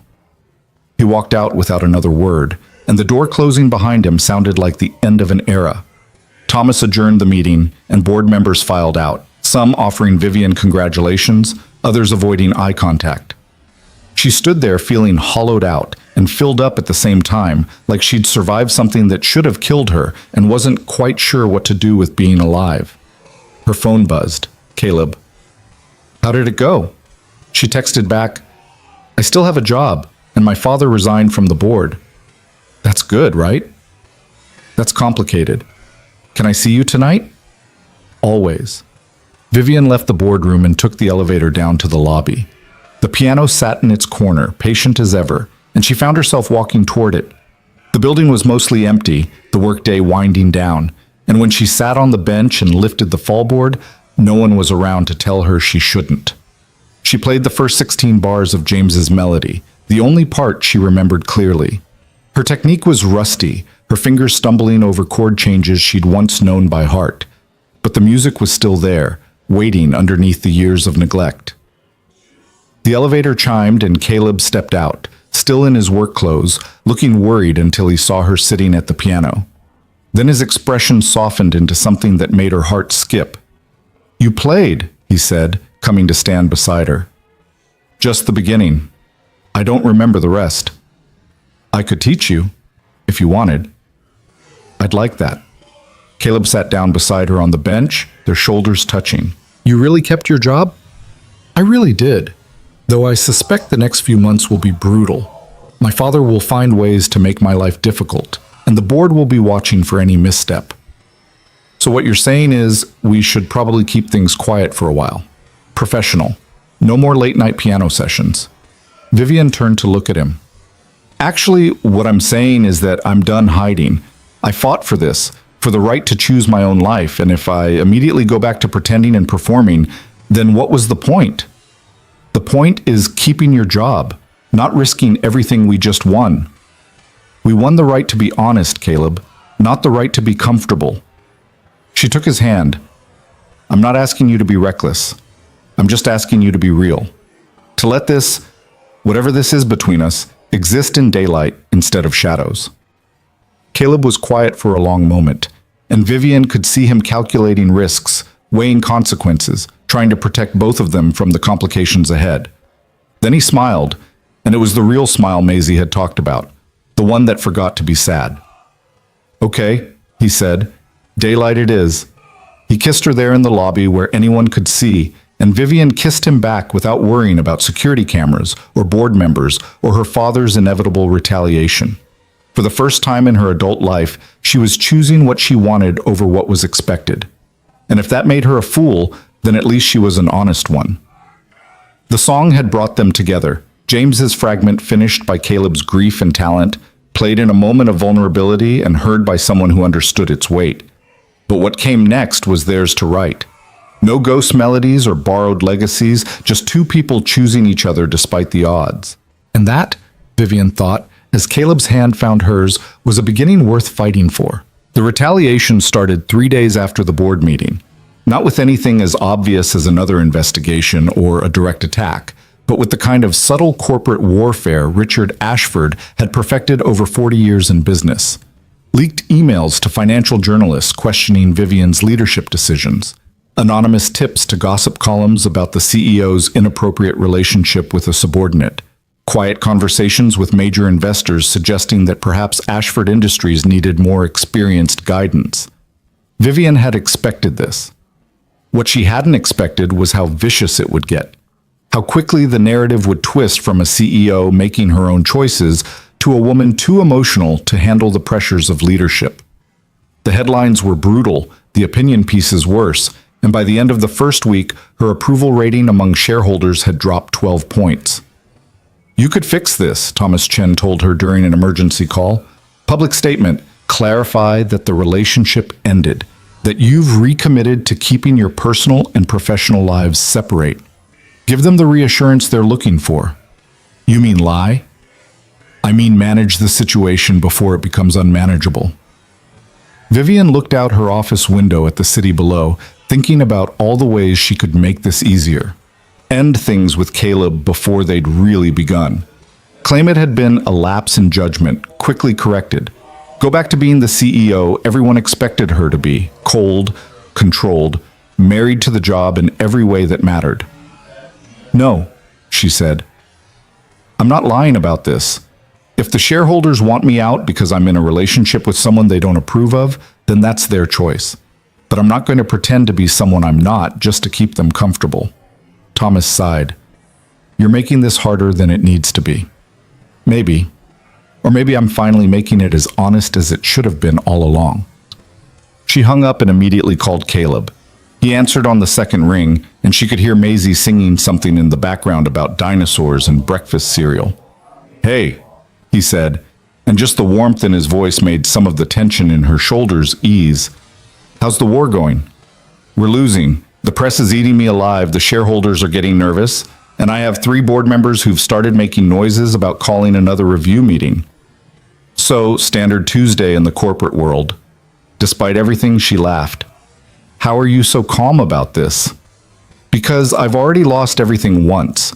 This time, even if it all falls apart, I've got something worth fighting for. That makes all the difference. Vivian felt tears prickling at her eyes. I'm dragging you through hell with me. Good thing I'm getting used to the heat. He paused.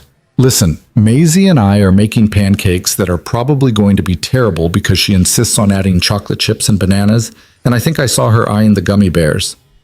Come have breakfast with us. The world can wait an hour. I have a 9 o'clock with the legal team.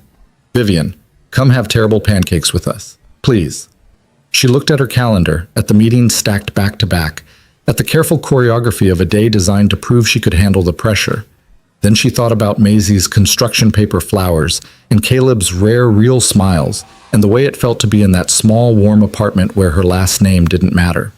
I'll be there in 20 minutes. The pancakes were indeed terrible, too sweet, structurally unsound, and featuring ingredients that should never appear together in any food item. Maisie declared them a triumph of culinary innovation. Caleb apologized profusely while scraping burned batter off the pan. And Vivian ate 3 of them while listening to Maisie explain her theory that dinosaurs probably would have loved pancakes if they'd had the chance to try them. It was the best breakfast she'd had in months.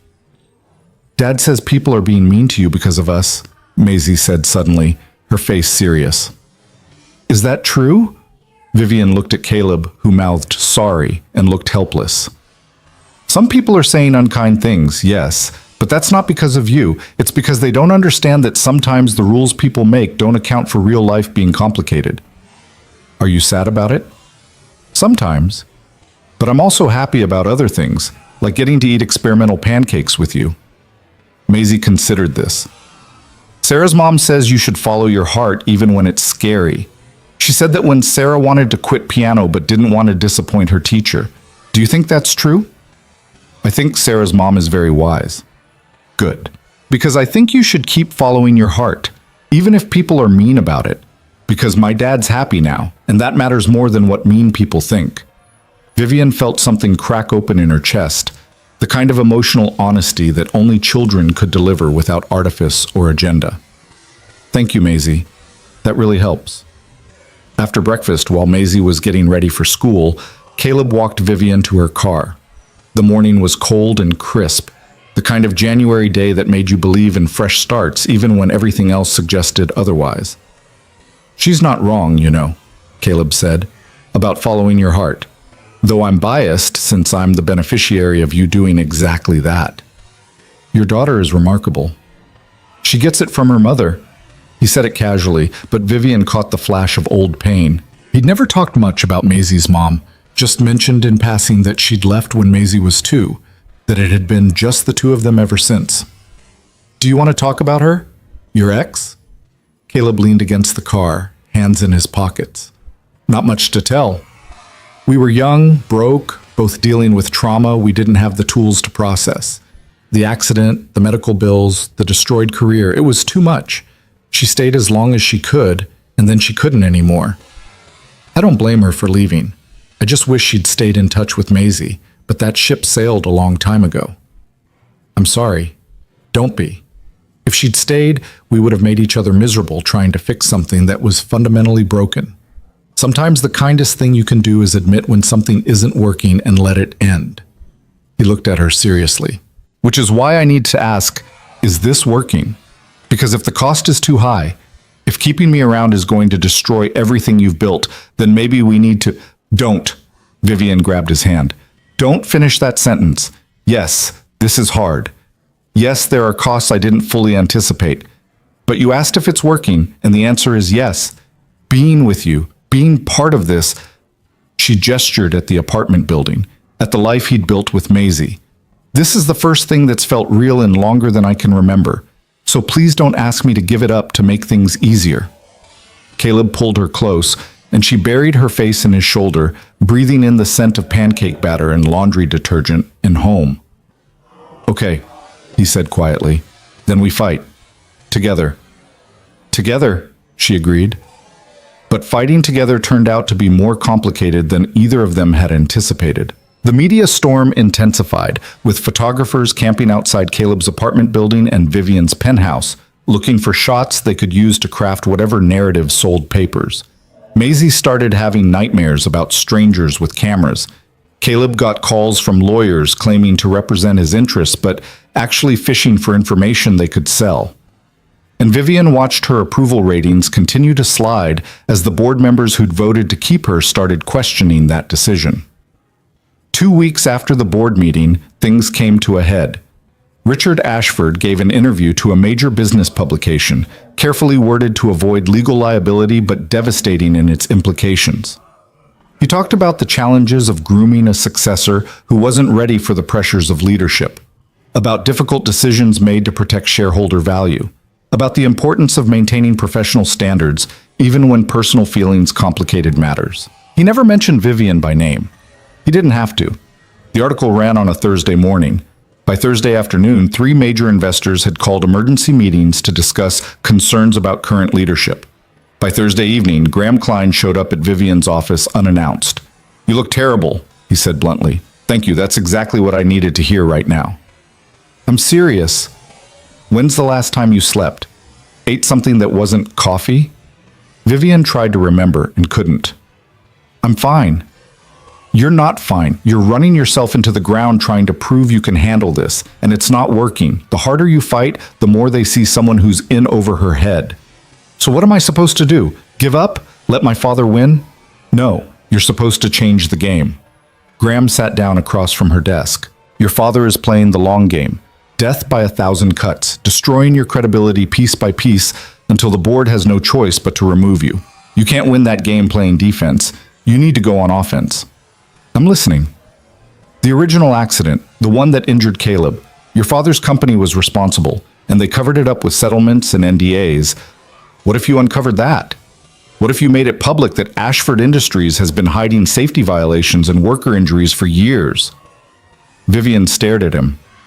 "That would be corporate suicide. The lawsuits alone would be expensive, yes, but they'd also position you as a CEO willing to take responsibility for past wrongs. Someone who prioritizes ethics over image. And it would completely destroy your father's credibility. Hard to claim the moral high ground when your own corporate malfeasance is being exposed." "Why are you helping me?" Graham smiled sadly. "Because I spent 2 years pretending to be in love with you, and you were never anything but kind to me, even though you must have known it was all performance. You deserve better than being torn apart by your own father for the crime of choosing to be happy. And besides, your father used me too. I'm not inclined to let that go unanswered." Vivian thought about what Graham was suggesting. It was risky, potentially catastrophic for the company's short-term stock value, but it was also honest in a way that corporate America rarely allowed. And if she was going to lose everything anyway, she might as well lose it by telling the truth. "I'll need documentation, everything we have on the Meridian acquisition and the accidents that followed. I already started pulling files. They'll be on your desk tomorrow morning." "Graham, why are you really doing this?" He stood, straightening his tie. "Because I've spent my entire career playing it safe, and I've watched you risk everything for something real. It made me realize I've never risked anything that mattered. This is me trying to be brave, even if it's borrowed courage." He headed for the door, then paused. "For what it's worth, I think you and Caleb are good together. He looks at you like you hung the moon. Don't give that up for people who wouldn't know real if it bit them." After Graham left, Vivian sat in her office staring at the city lights and thinking about risk and truth and the difference between winning and surviving. Then she called Caleb. "I need to see the settlement documents," she said when he answered. "From your accident. I know you signed an NDA, but I think there might be a way to void it. And I need to know what we're dealing with before I blow up my father's legacy." There was a long silence. "You're sure about this?" "No, but I'm doing it anyway." "Okay, I'll get you the files." "Caleb, whatever happens after this, thank you for being worth fighting for." "Right back at you." The documents arrived the next morning via encrypted email, and Vivian spent the weekend reviewing them with her legal team. What they found was worse than she'd expected, not just negligence in Caleb's case, but a pattern of safety violations across multiple acquisitions, all covered up with settlements and carefully worded NDAs. Workers who'd lost fingers, suffered chronic injuries, been exposed to toxic materials, all paid off in silence to protect the company's reputation. Her father hadn't just built an empire, he'd built it on broken bodies and buried secrets. On Monday morning, Vivian called a press conference. The turnout was massive. Every major business publication, financial networks, industry analysts who'd been predicting her downfall for weeks. They filled the conference room expecting to hear about her resignation. Instead, she stood at the podium with a stack of documents and a truth that would cost her everything. Good morning. I've called you here today to discuss a matter of corporate accountability. Over the past 2 weeks, there's been significant focus on my personal life and whether my relationship with a company employee represents a conflict of interest. I understand those concerns, but while everyone's been focused on that question, I've been investigating a different one. What responsibility does this company bear for injuries suffered by workers during acquisitions over the past 15 years? The room went silent. What I've found is troubling. Ashford Industries, under the leadership of my father, Richard Ashford, systematically covered up safety violations and worker injuries through the use of aggressive settlement tactics and non-disclosure agreements. We have documentation of at least 47 cases where workers were injured due to inadequate safety protocols during acquisition transitions, and those injuries were settled quietly to avoid legal liability and negative publicity. She pulled up the first slide, showing the list of acquisitions and corresponding injury reports. One of those workers was Caleb Hart, who suffered a career-ending injury 12 years ago during the Meridian Stageworks acquisition. He was a talented musician on track to study at Juilliard. The accident crushed his hand and ended that future. He was 24 years old. Cameras flashed. Journalists scribbled notes. Vivian saw Graham at the back of the room, nodding encouragement. I'm here today to announce that Ashford Industries will be conducting a full internal review of all acquisitions from the past 20 years, identifying any cases where workers were injured and inadequately compensated. We will be offering to void NDAs and provide additional compensation where appropriate. We will be implementing new safety protocols and oversight procedures to ensure this never happens again, and we will be establishing a fund for worker retraining and education, starting with a $10 million commitment. The questions came fast and furious. Vivian answered them honestly, not deflecting or corporate speaking her way through hard truths. Yes, this would be expensive. Yes, it would likely impact stock prices. Yes, her father had been directly responsible for many of these decisions. Yes, she understood this could result in lawsuits and regulatory investigations. And yes, the worker she'd mentioned, Caleb Hart, was the same person she was in a relationship with. But that wasn't why she was doing this. She was doing it because it was right. The press conference lasted 2 hours. By the time it was over, Vivian's phone was exploding with calls from board members, investors, and her father's lawyer. She ignored all of them and drove straight to Caleb's apartment. He answered the door looking shell-shocked. I just watched the press conference. Vivian, you didn't have to... Yes, I did. Not just for you, for all of them. Everyone who got hurt and buried because it was cheaper than accountability. Your board is going to lose their minds. Probably, but at least they'll lose them over something that actually matters instead of who I'm sleeping with. Caleb pulled her inside and held her while she shook with adrenaline and fear and the strange exhilaration of having finally done something purely right without calculating the cost first. Maisie appeared in her school uniform, took one look at them and declared, "Group hug," before launching herself at both of them. They stood there in the cramped apartment entryway, three people who shouldn't have made sense together but somehow did, while outside the world started to process what Vivian had just unleashed. The fallout was immediate and intense. Stock prices dropped 15% in the first hour of trading. 2 board members called for her immediate resignation. But then something unexpected happened. Workers started coming forward, not just from Ashford Industries, but from across the industry, sharing stories of injuries covered up, safety concerns ignored, lives derailed by corporate negligence. Vivian's press conference had opened a door, and now people were walking through it. The story shifted from CEO's inappropriate relationship to major corporations' systemic worker abuse, and suddenly Vivian wasn't the villain anymore. She was the whistleblower. By Wednesday, 3 other companies had announced similar internal reviews. By Friday, federal regulators had opened investigations into industry-wide safety practices. And by the following Tuesday, when the Ashford Industries Board met again, public opinion had shifted so dramatically that voting Vivian out would have been corporate suicide. Thomas Chen opened the meeting with an expression Vivian couldn't quite read. "Ms. Ashford, your press conference last week was unexpected." "I imagine so. It's cost the company significantly in stock value and opened us up to numerous legal liabilities." "I know. It's also generated more positive press coverage than we've had in 5 years and positioned us as industry leaders in corporate accountability. We've had 3 major investors reach out specifically to commend your courage in addressing past wrongdoing." Vivian hadn't expected that. "Oh. The board has voted 10-2 in favor of not only keeping you as CEO, but publicly supporting your reform initiatives. We're also voting to permanently remove Richard Ashford from any advisory capacity and to ban him from any future board positions." "What about the 2 who voted against me?" "They've resigned. Turns out they had their own safety violations they'd been covering up at their companies. Funny how that works." Margaret Williams, who'd questioned Vivian's judgment at the first board meeting, spoke up. "For what it's worth, Ms. Ashford, I was wrong about you. I thought you were too young, too emotional, too concerned with personal matters to handle this position. But what you did, exposing our failures, prioritizing people over profit, that's the kind of leadership we actually need, even if it makes us uncomfortable." Over the next few months, things slowly stabilized. The stock price recovered as the company's commitment to reform became clear. The worker compensation fund grew to $20 million as other board members contributed their own money, some perhaps motivated by genuine conscience, others probably by fear of their own skeletons being discovered. Caleb was among the first to receive additional compensation and a formal apology from the company, though he immediately donated most of the money to a music education program for underserved kids.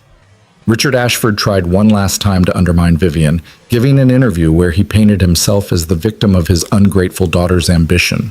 But by then, too many of his old secrets had come to light. The interview made him look bitter and out of touch, and even his former allies quietly distanced themselves. 6 months after the press conference, Miles Rowan called with an idea. "You know that song? The one Caleb finished?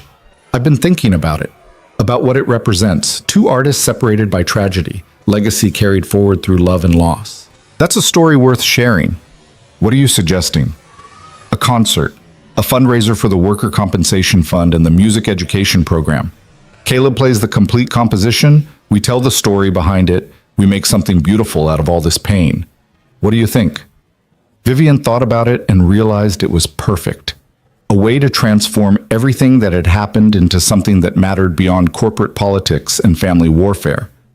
A way to honor James's memory and Caleb's talent and the possibility of creating meaning from loss.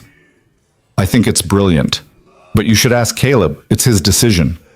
Caleb said yes immediately, though Vivian could see the fear in his eyes.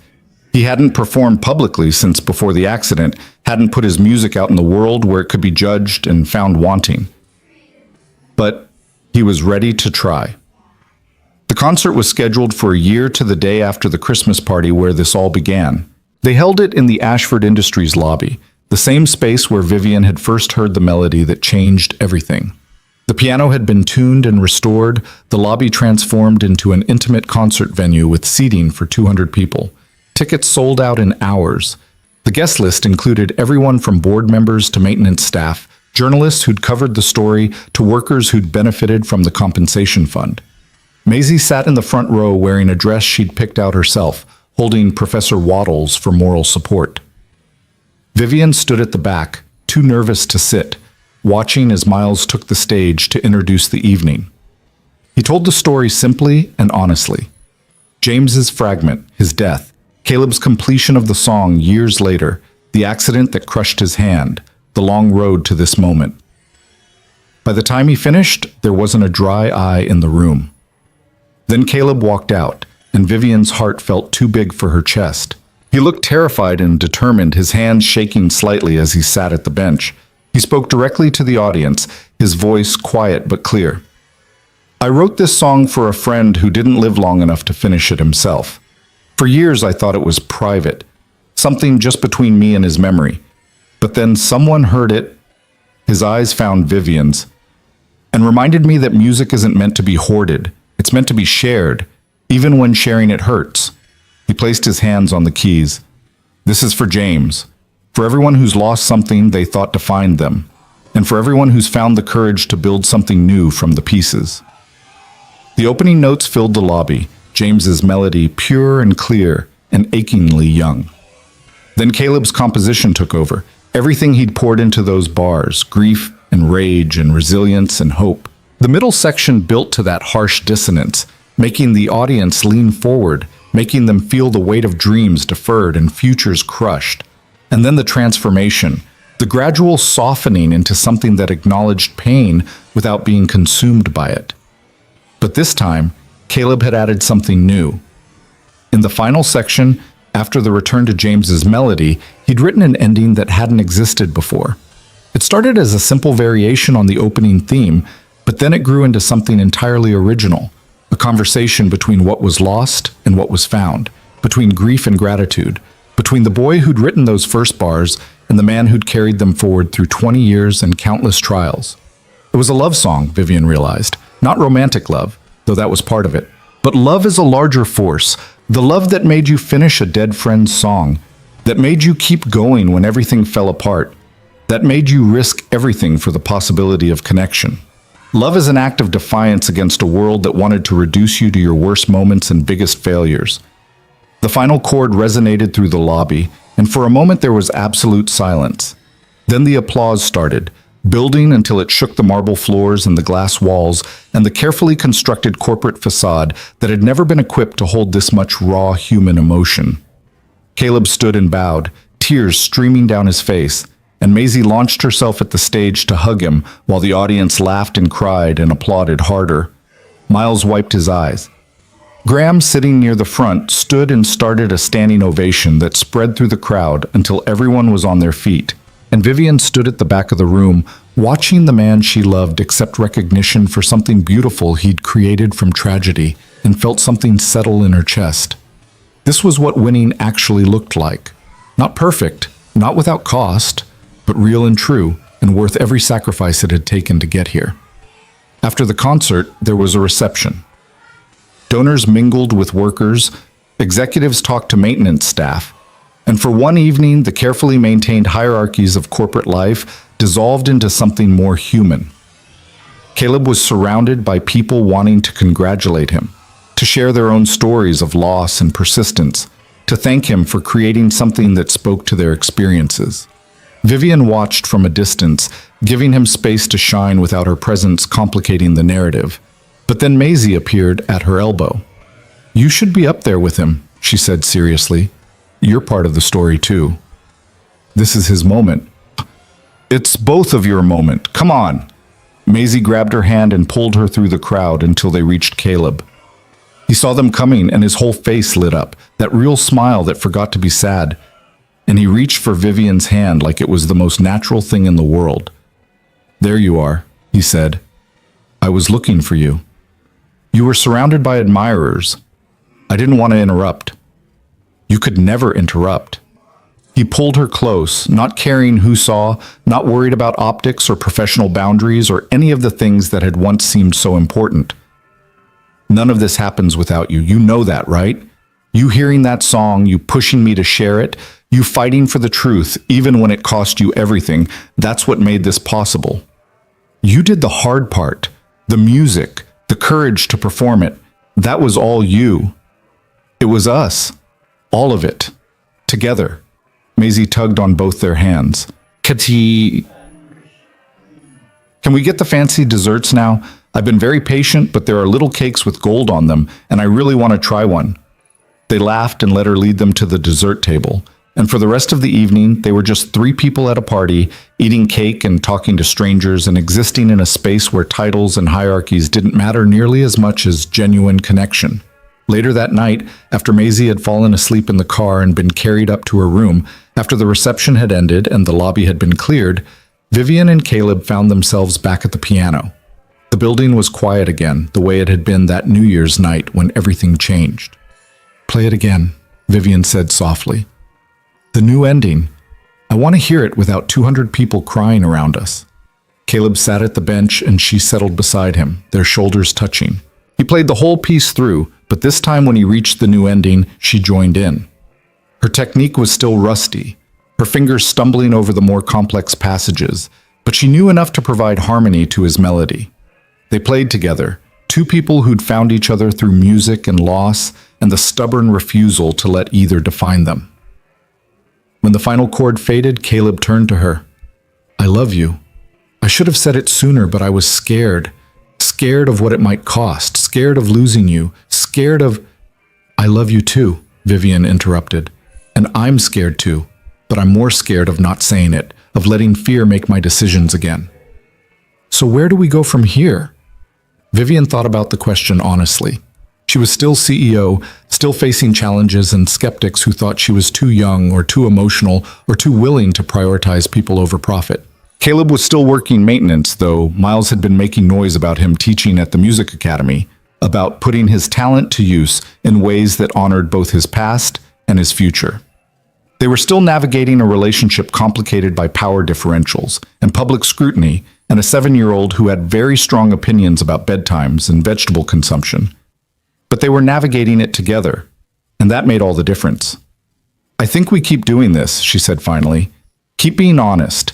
Keep choosing truth over convenience. Keep building something real instead of something that just looks good on paper. That's a terrible business strategy. Good thing I'm dating someone who taught me that the best things in life don't make sense on paper. Caleb kissed her, soft and sweet and full of promise. Outside, the city continued its endless rhythm. People living their lives in all the messy, complicated ways that statistics and corporate reports could never fully capture. Inside, two people who'd found each other against all odds sat at a piano that had witnessed the beginning of their story and played music that honored both loss and love, grief and gratitude. Everything they'd survived to reach this moment. The ghost melody had become something living and real, a testament to the fact that beauty could grow from tragedy, that love could exist across impossible divides, that sometimes the bravest thing you could do was choose truth even when lies were safer.